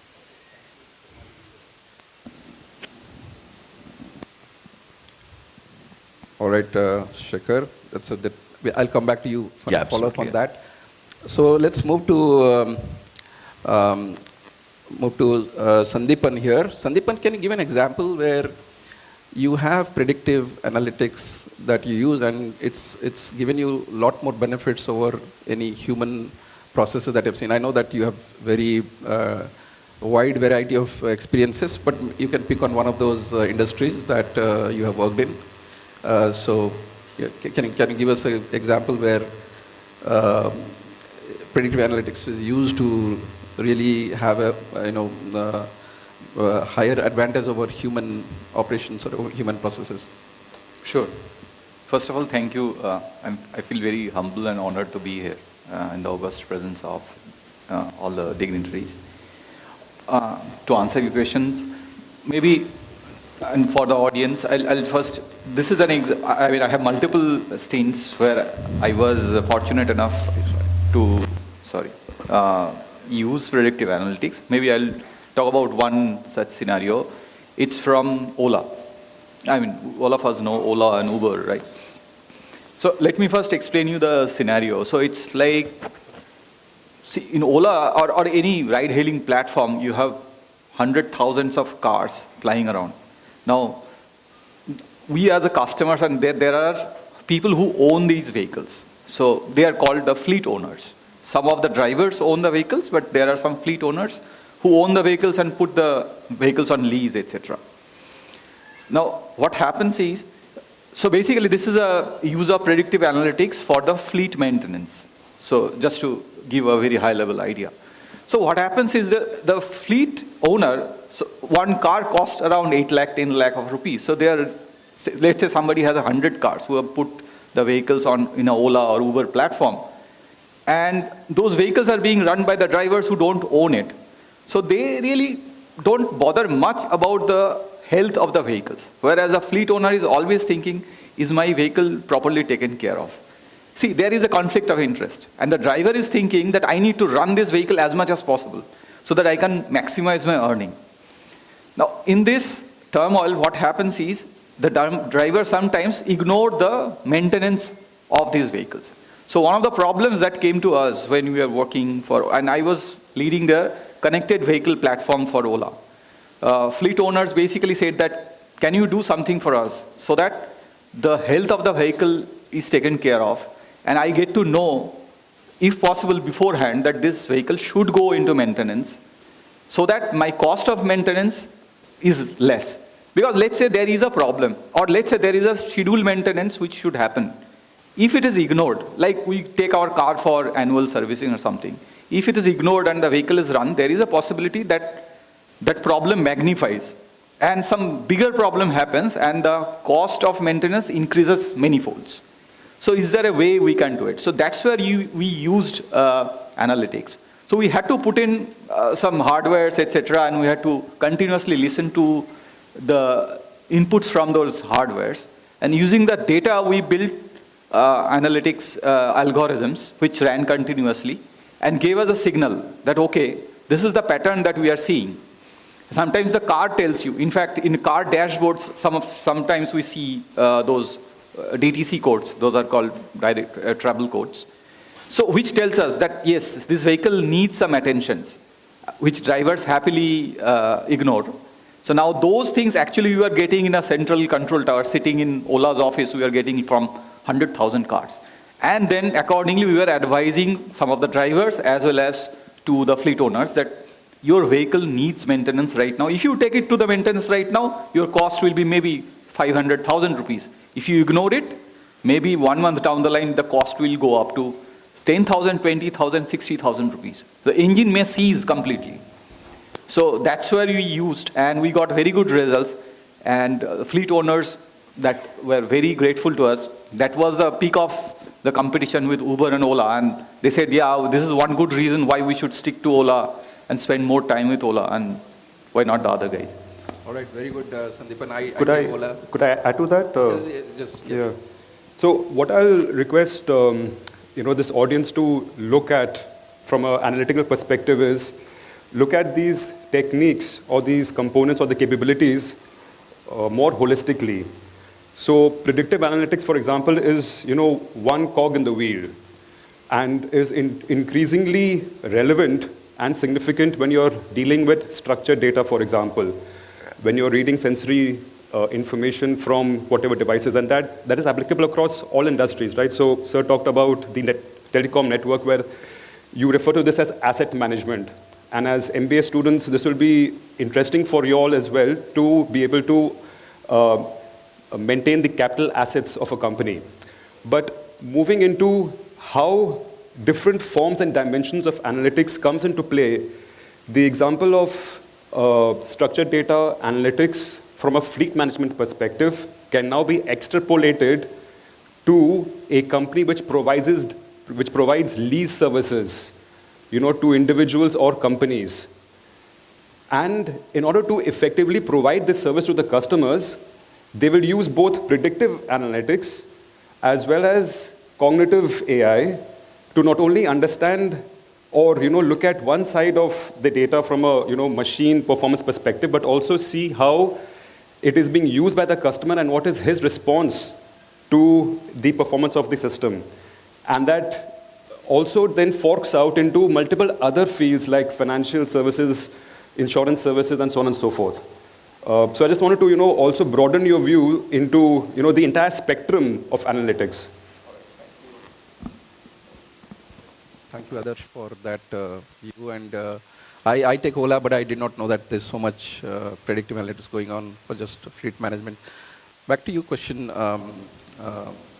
Raghu. So you've been in many industries, and I know that your current organization is doing a lot of investment in AI data analytics. I just want to get an example from you where there are some blind spots, and human is used to see where, because AI can have blind spots. And can you give an example of such a solution that has been built, and so that we can understand from you? Sure, Ranjan. First of all, thanks for inviting us. Um, I I feel very energized when I see a lot of interesting folks and then very uh, obediently and silently listening to the stories. And some of the stories I know very well. I can see couple of them. You don't even relate to what we are talking, right? So I would like to kind of start with that point and then come to the question.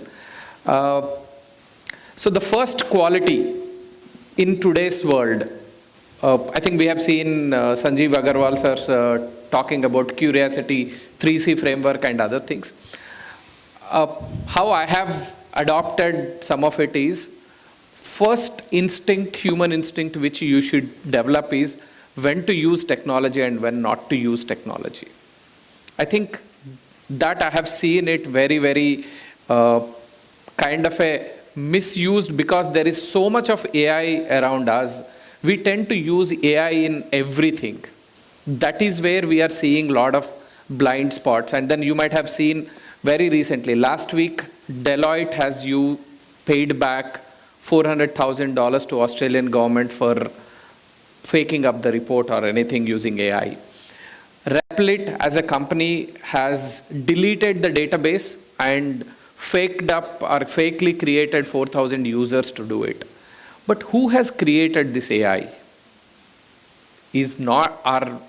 Are not these engineers who have human values and the ethics in creating these algorithms? It is, but so AI is a beast, right? So once you start using it, if you don't tame it, you will get eaten up, right? So that is where my first piece of advice to all of you is, use your human instinct to when to use, when not to use AI, okay? I'll give you a couple of examples, like the Ola example. I'll like to take a segue from Ola example. How many of you have gone in the days where get the experience of, for an example, I have never traveled in auto in the last 20 years, in auto rickshaw. But today, the experience what I get in going an auto rickshaw is far superior than getting my customer-centric experience on Ola or Uber app, very quickly getting a cab in 2 minutes, right? So here I'm not going to give you any advice, guys. I wanted to give you some points to ponder about how to think about technology, right? So it's like the relevant use cases like network, where we need that attention. But is the sky going to fall down when your Netflix is down for 10 minutes?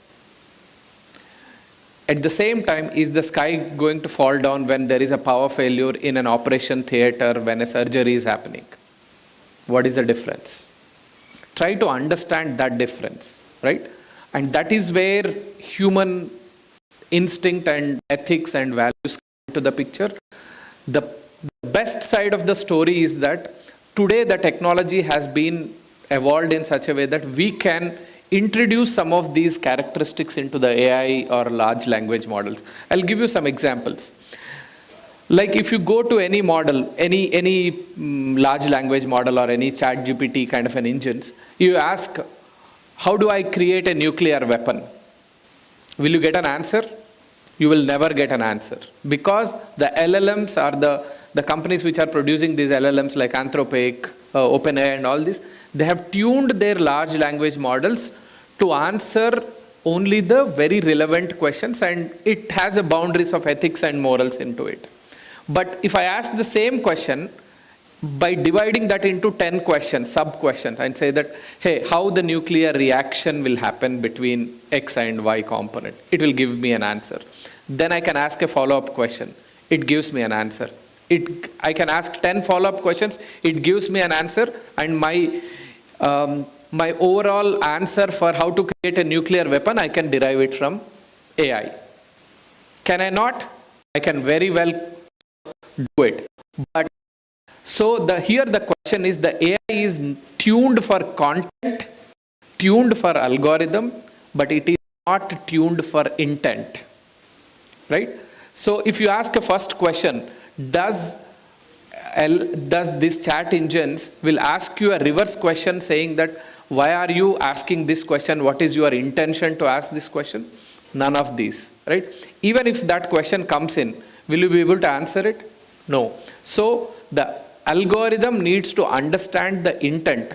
So we are just in the starting age of era. I think we will evolve to a stage where by way of our questions, AI will understand the intent. So that when the intent is identified by an AI algorithm, that's when we will kind of have a very, very minimal blind spots. So otherwise, like as I mentioned, for an example, I'll give you another couple of real-time examples. Like we go to I think in our region we call them as RMP doctors, registered medical practitioners, who don't have an MBBS degree or anything, but he serves hundreds of people with small pills, and then he will take care of the basic health of that, right? Then he does not use any technology, anything. He just looks at your health and then gives devices. When you go to an international, any corporate hospital, the doctor will spend less time with you. He will spend more time in the computer looking at your vital parameters and keying in your BP, sugar, all those things, and then he will tell you that, hey, you have to take these medicines. Whereas your RMP will touch your hand and then will tell you this, right? So today AI is getting into that mode where it is taking too much of data, too much of algorithms in getting your right answer. But there are equal number of blind spots where it's missing certain basics. And I think every one of the people who are working in the AI, they all know these blind spots. It's just that it's a matter of time and the training required for the models to understand these blind spots and then kind of make the AI better. So I'm just to conclude that I'm not demotivating anyone to not to use AI. I think without AI we can't live. That's the fact. But be conscious on how to use AI for betterment of human life and our services, and when to use, when not to use is the conscious call we have to take it, because we are in that exact transformation phase where AI can be used as a twin-edged sword. So that's where my whole point of view is. I think just to conclude on the blind spots, I think when we are building any business applications, we always look for those edge cases. We call them as an edge cases where the AI can go wrong, and then try to put in human in the loop and say that, hey, human needs to validate it before giving a go-ahead to a AI application. And that is where human in the loop comes into the picture to avoid the blind spots. Okay. Raghu, thanks a lot. That's a great perspective. I just wanted to point out the physician example. I've read through, I was hearing to Vinod Khosla, is one of the biggest venture capitalists in Silicon Valley. Apparently he went to a medical school and told to the dean that, why do you select people with biology and a lot of these analytical, all these other skills that are, you just need to, for doctors, all you need is, you can take the readings from their blood, you take a blood test, you get all the metrics, and the machine will tell you what is the diagnostics and the treatment, right? All you need is doctors who have good EQ. So all the medical school needs to do is just, train their doctors in EQ. That's all. They don't need to really learn a lot about, diagnosis and all of that. It's a different perspective. It's probably looking more into the future. But since you said that, okay. Going to you, Adarsh. Obviously, a lot of experience, and now in IBM you're doing a lot of AI integration work. I just wanted to follow up from what Raghu just mentioned about the edge cases and things like that. Can you give us an example where a customer or someone asked you to build some guardrails in terms of how to avoid issues or anything related to the algorithms not functioning correctly, or if, let's say, data is not correct or anything like that, and you build some guardrails around that, or you can add to points that Raghu just spoke about. Yep, thanks. So these are fairly important, and there are two perspectives to anything, right? technology in general, and I was talking to Sandeepan, and he's used the plethora of technologies, both, I mean, starting from a traditional orchestration of things to automation and then to predictive and AI.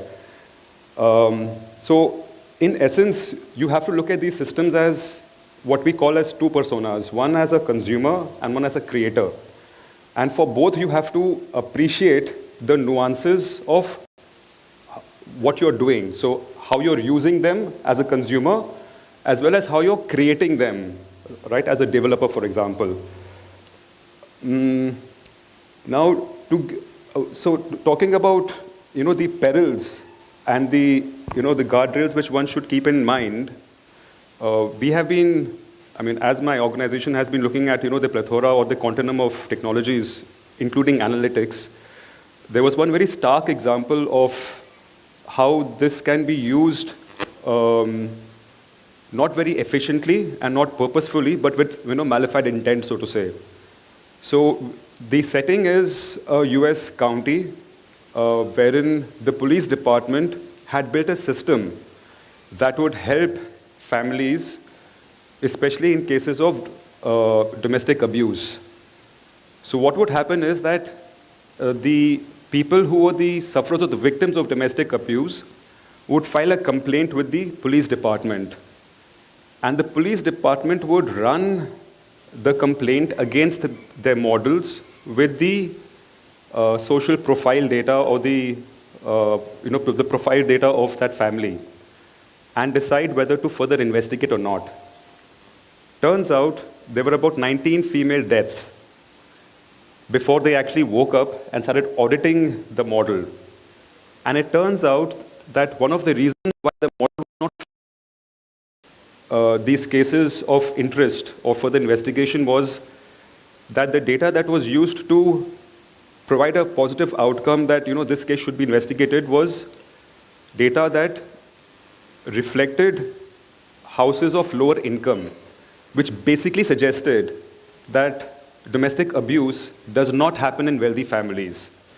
And it took 19 deaths for these guys to wake up and check the models and realize this lacuna. So this is just one example, and so we went with them and we told them that, look, to build anything, you have to get a 360 view of who this will affect, and then get data from that 360 view. So it is a long drawn process and it has to be looked at with caution. But that's one example wherein we face this issue. Thank you, Mr. Adarsh. Professor Das, can we take one question from the audience maybe at this point? I just wanted to mention that, right, when we were in the colleges, I also studied in US for my master's. I did not have this kind of conclave where you had industry and students interacting this way. So it's a great opportunity, and so I want all of you to take this opportunity. Any questions? Yeah. So Professor Das, you want to take the mic? Any one question? We'll just pick one question and then we'll move on to the next round. Right there, yes, we can go back to, yes. Yeah. We have two questions, so we can do it the next round, yeah? Okay, that's fine. Yeah. Good morning, everyone. I'm Aditya Acharya from MBA 1. My question is to Mr. Adarsh. So, sir, you mentioned that lease services can use predictive analytics and cognitive AI to create machine performance behavior and to even track customer response and give business insights. Since we all know that leasing services revolve around contractual obligations, so what if the analytics and AI prioritize customer satisfaction over regulatory compliances that could lead to legal repercussions? So the company might face some issues. So you said regulatory compliance, and before that, customer satisfaction. Correct. Right. Sorry, is it off? Oh. No, that is. So your question is, how do you manage, the conflict between two variables, right? The simple answer is you code for it. So you give preference to, so these are attributes that you can tweak depending on what your objective is. But it's interesting because some companies can give regulatory compliance, and they will probably do give regulatory compliance more weightage than customer preference, right? Because you cannot go against the government. I mean, you operate in, let's say, if you don't follow certain rules in a certain jurisdiction, the repercussions can be quite significant. But the takeaway for you is basically there are mechanisms, number one, to elicit the information that you need to elicit from these corpora of information. So regulatory compliance statements, so which is basically unstructured information, and then use that to compare against various attributes of customer satisfaction and see where do you need to make a trade-off. It's easier said than done, but it can be done. Okay, sir. Thank you. Okay, so we'll move to the next round. We'll talk about, we'll look at the crystal ball. Where is the future? And obviously we had a lot of good discussions, both from Professor Singh and also the keynote address. What is in the future, right? I had heard Sam Altman a couple of weeks back. He was talking about the GPT 5.0 which got released, and there was a question to him like, okay, 5.0 is now there, and when would you think that if we feed a GenAI model all of the physics books till 1900s, right? All the books that were written in physics and maths till the 1900s, will the GenAI be able to come up with the theory of relativity, right? What do you think? Can a GenAI come up with the theory of relativity when it was not discovered? Think of you in 1900, you got all the education till 1900, and Einstein came up with this theory of relativity. Talking about superintelligence, can a machine really come up with something like that, right? Entirely different, So that was the question. Obviously, Sam Altman answered that. He said that in few years that is possible. GPT 7 or 8 I think he said that when GPT 8 comes out, it may be able to discover, something like that, right? So something like that. So, but we'll look at the future, and some of the points that we talked about is what happens to careers going forward, and I definitely agree with what Mr. Agarwal said in the keynote, is that jobs are not going away. The current jobs will change, will evolve. There'll be more jobs, but not the same jobs that we have today. So people who are in current jobs, they have to adapt, they have to learn, and it's same for students like you. Learning is a lifelong thing, and you have to accept it, not only now, but going forward as well, because technologies will change more rapidly, and we need to keep up with that. So we'll look at some of the questions. Question to you, Shekhar, Mr. Shekhar, is like in telecom, right? If there is somebody is looking for a career in analytics, what is your advice? Where is it going in with 5G, 6G? You mentioned that there'll be more of AI in the stack. How does somebody over here, right, prepare themselves for a career in telecom in terms of analytics and learning? Yeah. So telecom, when you look at telecom, right, I think many of us have been talking more about an AI. AI is as an enabler, right? I would also say that the ground important thing is wherever you go tomorrow, right? The domain is important. First, to understand the domain, because whether you are getting into a domain of a telecom, or you're getting into banking or insurance or wherever, right? Retail, that's very important. So that's where I will start with and talk about a telecom. A telecom, if you look at, is two things. So one is that you have the companies which actually manufacture the equipment, telecom infrastructure equipments, right? What you have at your home, the device of a broadband equipment, and the core infrastructure which is there, or the optical communication which is happening now in the telecom sector, or it may be related to what you see, a big towers everywhere for your mobile communication, which is a 4G, 5G, and so on, right? So this is what is an equipment manufacturing company. So if you want to create a career in an equipment as an MBA graduate into an equipment, it's a different thing.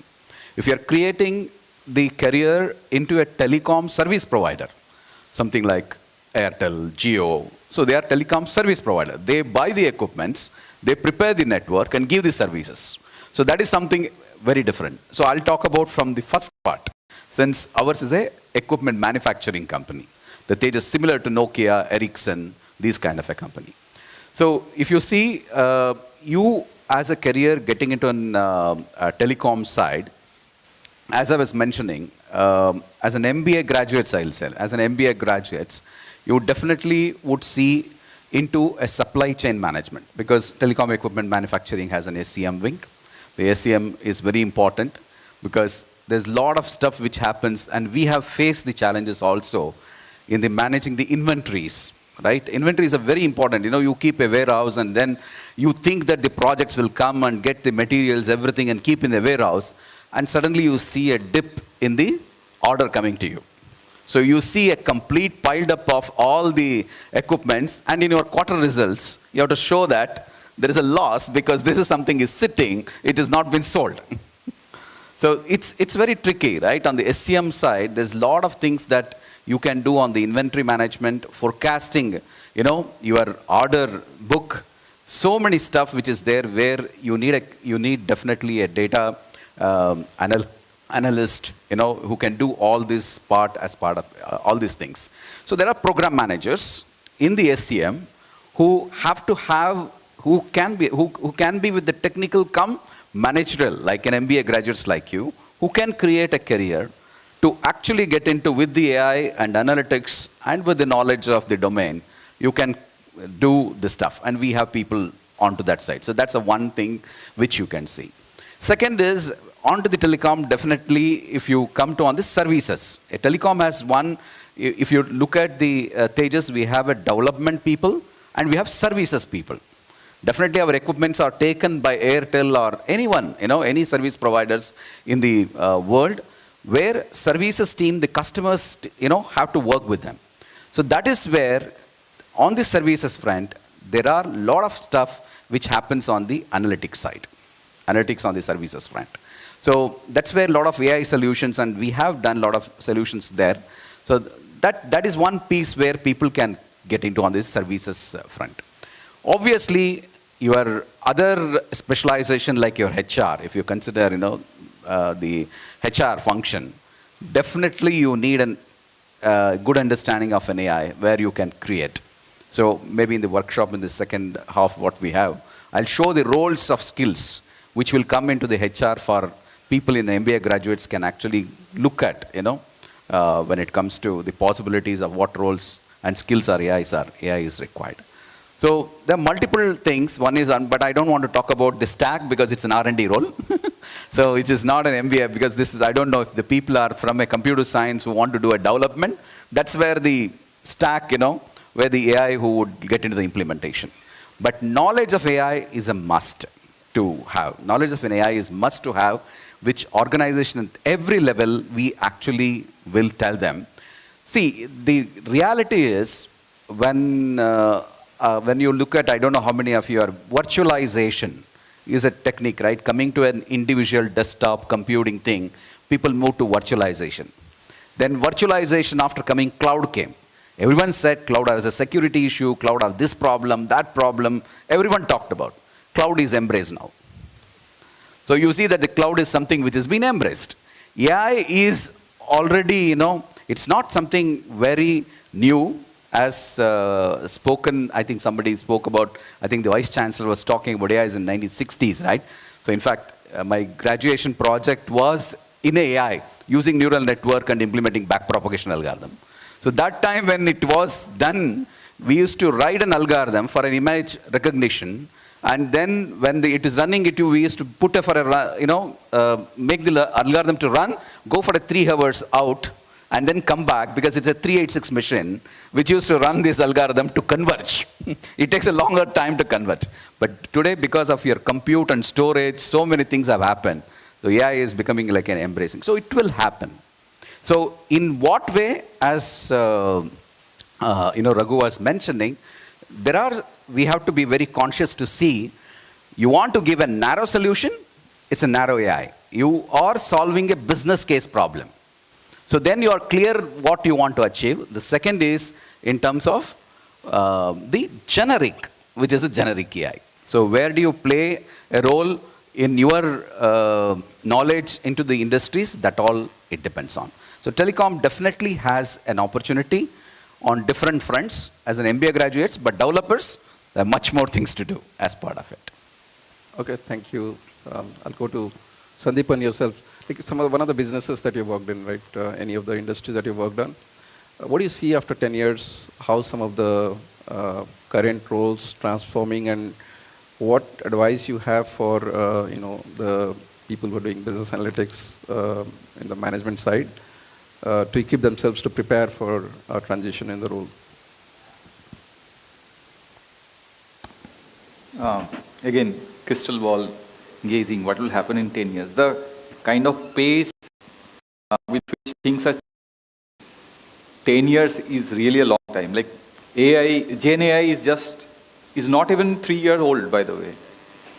It's little less than 3 years. It came, I think, in the December 22. Okay. So I would sort of continue from what Sir was talking. What's important is basically, and especially looking at the audience, is important is to have the domain knowledge, have the willingness to learn the domain. So finally, it's about application. And also I'll touch upon that particular example, that as a business MBA students, you should always have this ROI, the return on investments. The return can be in terms of money, it can be in terms of impact, it can be in terms of something. But when you are making the investment, what returns you are getting, with that angle, and you need to have a solid knowledge of the domain. And the domains are changing very fast. So, in fact, I think you guys must have read that. In fact, there was a report from MIT that around 90 or 95% of a lot of AI implementation in enterprise projects failed.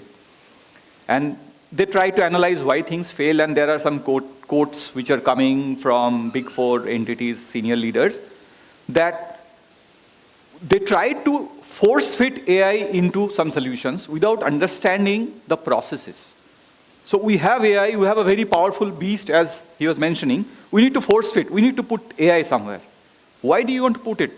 What is the ROI? What processes are you trying to improve? Is that the most important process you should improve now? Who needs it? So these fundamental questions will remain. They were there before us. They are there as we are speaking today. They will be there. The people who can clearly think, they will lead the way. They will reap the most ROI. So that's the thing. Second thing is, I think, as again is being discussed, AI is becoming mainstream. It will become mainstream. It will become mature, just like a child becomes mature. The edge cases will be taken care of, etc. The rate of learning and unlearning has to become very fast. One thing, and again, it's coming with experience, especially for people who lived before internet era, etc. I can tell you something that we always used to think that, okay, if I need to learn new things, it's a big thing. It will take a lot of time to learn and then apply. So that kind of mental block should go away. I mean, there is no place for that. If you think, right now sitting in the audience, if you think predictive analytics or anything, that's a big thing. How do I learn? Where from I start? You jump in. But always jump in from the domain perspective, because it's a predictive you can use in automotive, you can use in healthcare, you can use in defense, in a lot of areas. So try to basically work backwards. That, okay, this is the problem I want to solve. If this is the problem, what are the elements of it? What is the path? What are the trees? And traverse the entire path of the tree. And then figure out each level behind that. Try to discover each level behind that. And then in that process, you try to discover that, can I use AI here? How can I, which things can be used here? And always keep that lens, that what is the ROI? Am I doing it? Is it make sense that I use algorithm, or intuition is good enough here? Yeah, I'll stop you there in the interest of time. So we'll have question and answer, so probably we can elaborate on that. So entirely different question, Mr. Raghu. So ethics, right, and ethical guardrails for AI. What careers do you see any careers that can come up around that, and is there a way students can prepare for something like that? Absolutely. So I mean, like, again, I'll just kind of segue into it is like, there are two lenses in which, especially all of you, again, this piece of advice is not just for MBA grads, for everyone who wants to get in, who are studying right now. So the first lens is human lens. So tomorrow, just imagine that we are going to lead our life where AI is going to help us in 100 things. Then who is going to have that empathy and that, what I can say, a human touch perception is what you are going to get it. Like, you are going to pick up a phone for your problem, a bank, instead of a human, an agent will talk. If you are going to a shop, instead of you, a vendor, talking to bhaiya kaise ho aap, instead of that, you will talk to a vending machine and then buy your purchase and then come. So in next 10 years, you are going to see so much of technology,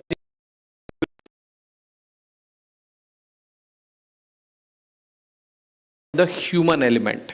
So the guy with very high emotional quotient, the guy with lot of empathy, and the guy with lot of change management approach. Like, for an example, in the morning, in the keynote, we were telling about like unlearn, learn, relearn, right? AI can do it only certain extent, but it's the only human who doesn't have any limits to do it. So first, try to be the good human being so that you can survive in this changing world. And that comes with high emotional quotient, empathy, and resilience to the change. That is the first thing, because today what you are going to get in, whatever is going to be your first job, 10 years later you will completely forget about, and you will be working into completely a very different area. I did my electrical engineering. Today, even for a small repair, I call an electrician to do that job at my home. So what I studied is not what I am going to use it. That's become a pretty common for you guys as well. So how can you survive? Because we were not in the era of lot of diversions, so we were able to kind of get into it. So once you address the human angle, then the ethics and the how to use the technology for right purpose will automatically translate into it. I think, as I mentioned in my previous section, that there is a lot to go in terms of understanding the intent. So I think ethics will play a very, very big role. So coming back to the opportunities in those areas is, I think today, if you see, when AI was initially coming, when there was a narrative in the media saying that it's going to take away all the menial jobs. But you know, the AI has first eaten the job which has created itself. Like a data scientist or a data engineer, those are the jobs which became very redundant now when you compare 2 years to now. All the data analysis, we don't need any data analysts. It's just the algorithm which will tell us, right? But whereas the plumber, the carpenter, they are having their happy life. So in going forward, the careers are going to be very, very different. So please be ready for that. Today, maybe we can tell only few things, but so it's going to be more like a chief ethical officer, chief happiness officer, or more like a psychological counselor, whom we thought of 20 years back, it was a non-lucrative job. It's going to come and then take a center stage of it. But it's not going to be 100% human. He needs to look at the AI and use the AI to work with the people. So I can tell you that all the jobs in the technology space, they are going to boil down to 3 or 4 jobs, like AI engineer, AI specialist, AI scientist. Then remaining, you will lose lot of these full stack developer jobs and all this. So that's going to happen in tech world. Slightly controversial than what Shekhar sir was telling about engineering. Engineering jobs are going to get reduced day by day.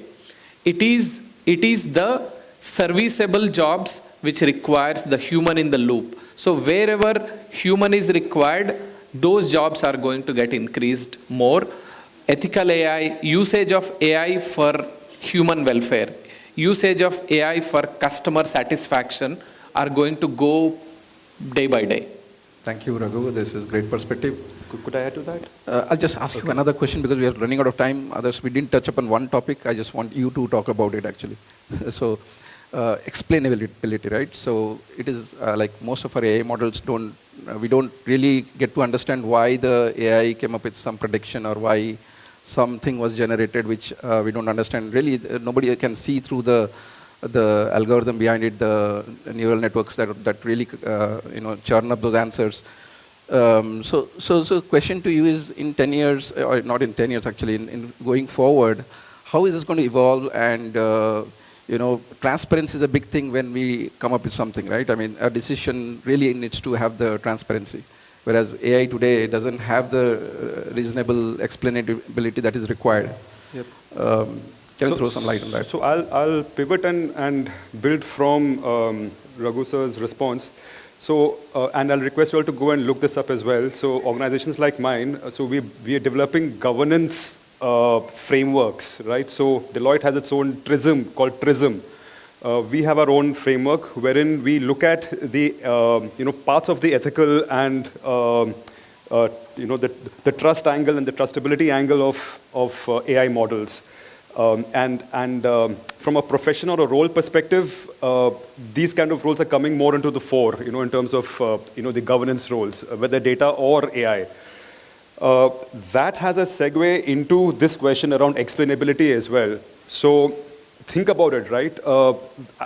Your statistical models and then your machine learning models, it was a continuum of increasing variables. When you have just two options to make a true or false, and you have just one or two variables which affect that true or false decision, then it's easy for you to understand why the outcome is true or false. As you increase, the dependent variables, the ability of the human mind to interpret how each variable has contributed to the final outcome, it gets challenged. And now as we move into the continuum of neural networks, where we're talking of, multiple, neurons or cells which are layered in stacks, it is beyond comprehension. So the human mind finds it tough to, understand why it has responded in a certain way. And that is exactly what we are seeing in these large language models or these foundation models, wherein the traditional explainability tools, like what you may have or may not have heard of or used them, the SHAPs and the lines, etc., they are being challenged. So this is an area of research, basically, of how you're able to use certain techniques to explain the responses of these large language models. The current trend is to probe the systems to try and understand that. So there are systems wherein we try and probe what kind of data was used to train the models itself. But it's an active area of research. Thank you so much. I hope this was useful for all of you. I will open it up for questions. I expect all the panelists to be very brief in their response, so we can get more questions answered. So I want to get as many as possible. So first question, I think this lady, she wanted to answer. Yes, please. Yeah. Hello. Good afternoon, everyone. Good afternoon, panelists. I have my question for Mr. Raghu Mangaraju. Having so much expertise in the industry, how do you handle situations where an AI-based analytics clearly points out one way, but a leader insists on going another? Exactly. Very interesting question. So that's where the human intention and human intuition will play a bigger role, right? So not always your intuition is right? So I mean, like at every juncture of your life, you have a decision-making point, right? From stepping out of your house, should I take a left route or a right route? Your human intuition will tell you. Just to answer before that, I'll give you one very real-time example where when to use human intuition versus when to use the technology.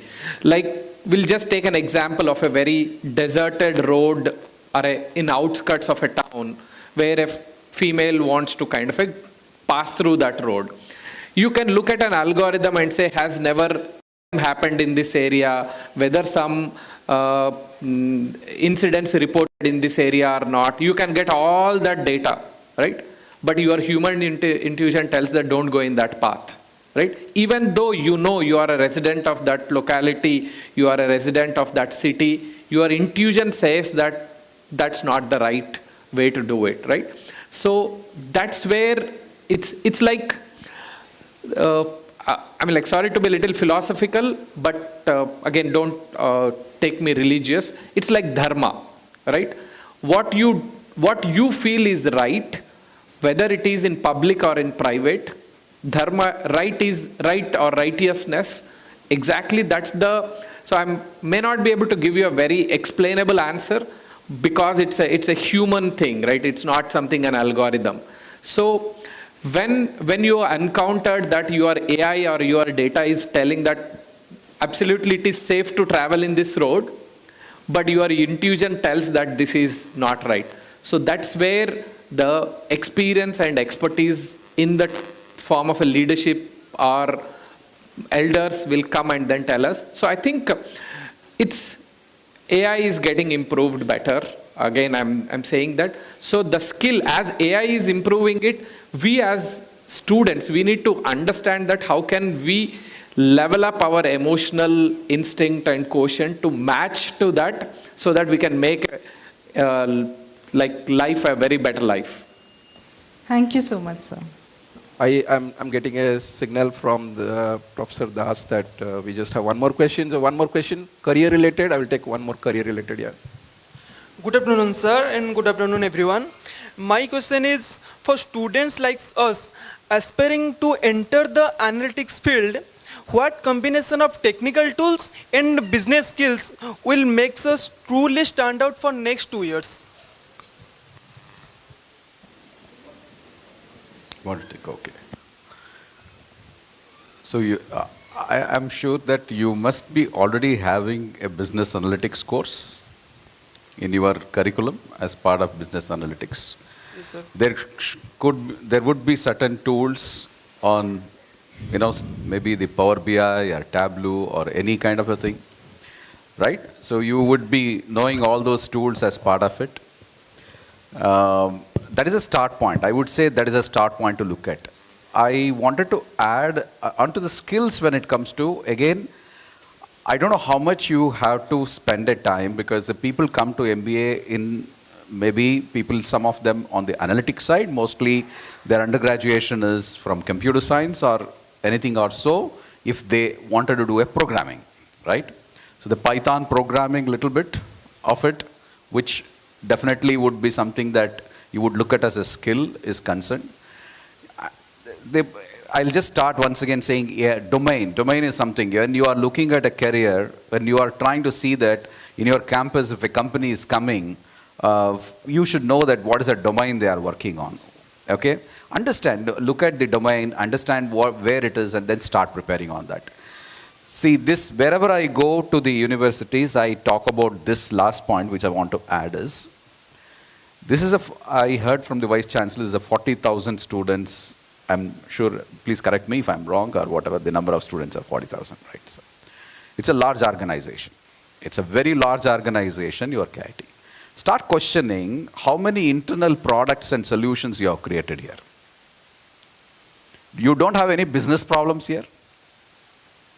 You have business problem in every departments, right from your admission, right from all the coaching that happens in the different departments, everything.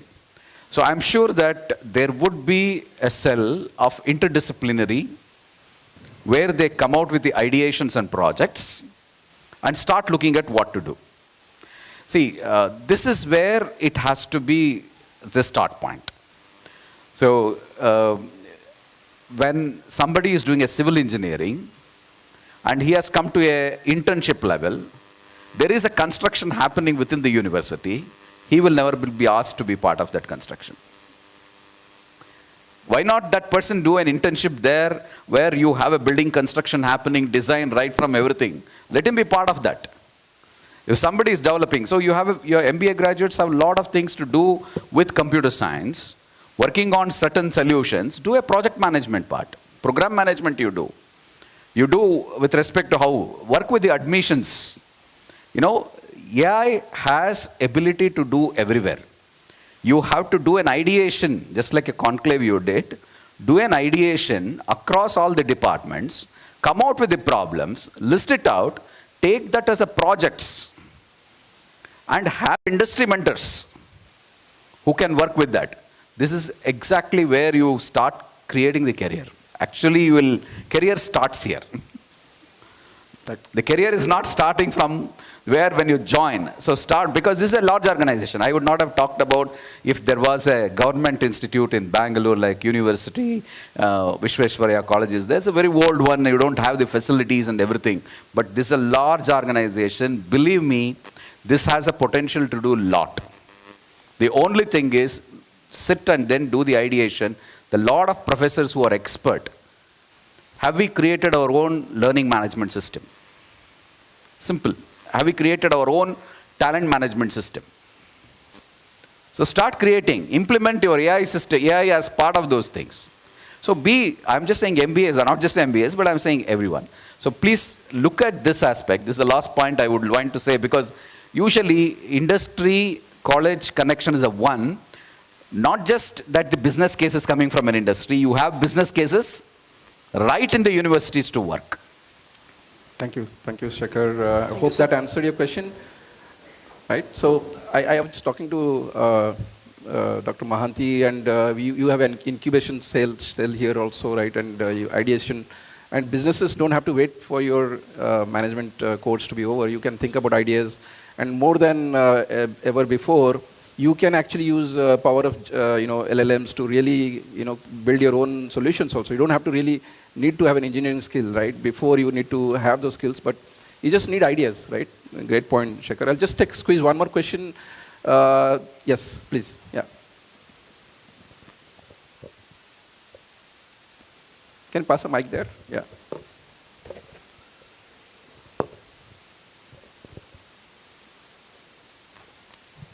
This is the last question, right? So.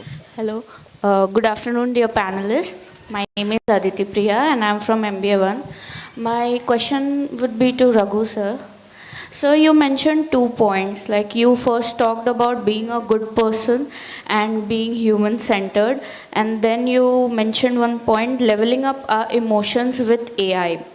So sir, we have emotions, therefore can emotional intelligence and our intuition ever compete with data and AI-dominated decision-making era? It is dominating, like how your emotional quotient is every day is getting fine-tuned. It's happening in your subconscious mind. You are not aware of how your human brain is taking the data and learning or rewiring its algorithm and then representing a better thing. So I think human brain is by default designed to learn, unlearn, relearn. It is our conscious mind. We try to stop our subconscious mind to kind of readjust to the changing situation. So to your point, I think, humans are always superior. It's just the problem statements what we can do it. Like as Adarsh was telling, human brain cannot immediately provide a solution if you have 100 variables, right? Whereas an algorithm can immediately provide it. But the human can be superpower in terms of taking the right decision at right point of time versus an algorithm. I think the whole conclave topic, I really liked it. It's about the managing the intuition versus the cognitive analytics. I think that's going to be the world. What you are going to be in is when to use the cognitive analytics and then when to use human intuition. I think nothing can beat human being, for sure. And as the AI is growing, human automatically by default I'll just give you an example, like how many of our grandmothers and grandfathers are very, very well versed with WhatsApp?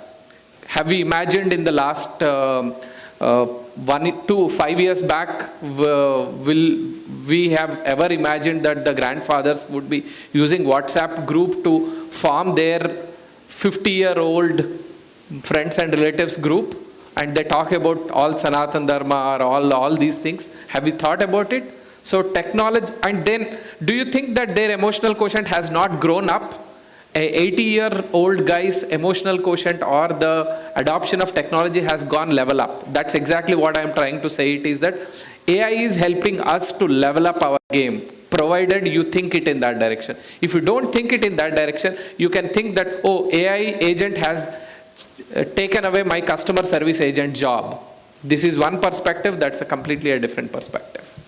Okay, sir, thank you. All right, with that we'll wrap. Thank you to my fellow panelists for illuminating on this topic, and I hope all of you enjoyed. I really enjoyed myself, and thank you for being here. Thanks a lot.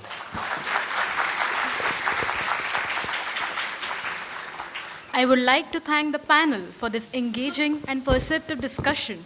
Your valuable perspectives and thoughts have truly enriched today's session. That brings us to the end of this session. I request the license to accompany their respective guests for lunch. Also, the students who are mapped for the workshops are requested to be present at their respective venues post-lunch as per the time mentioned in the agenda.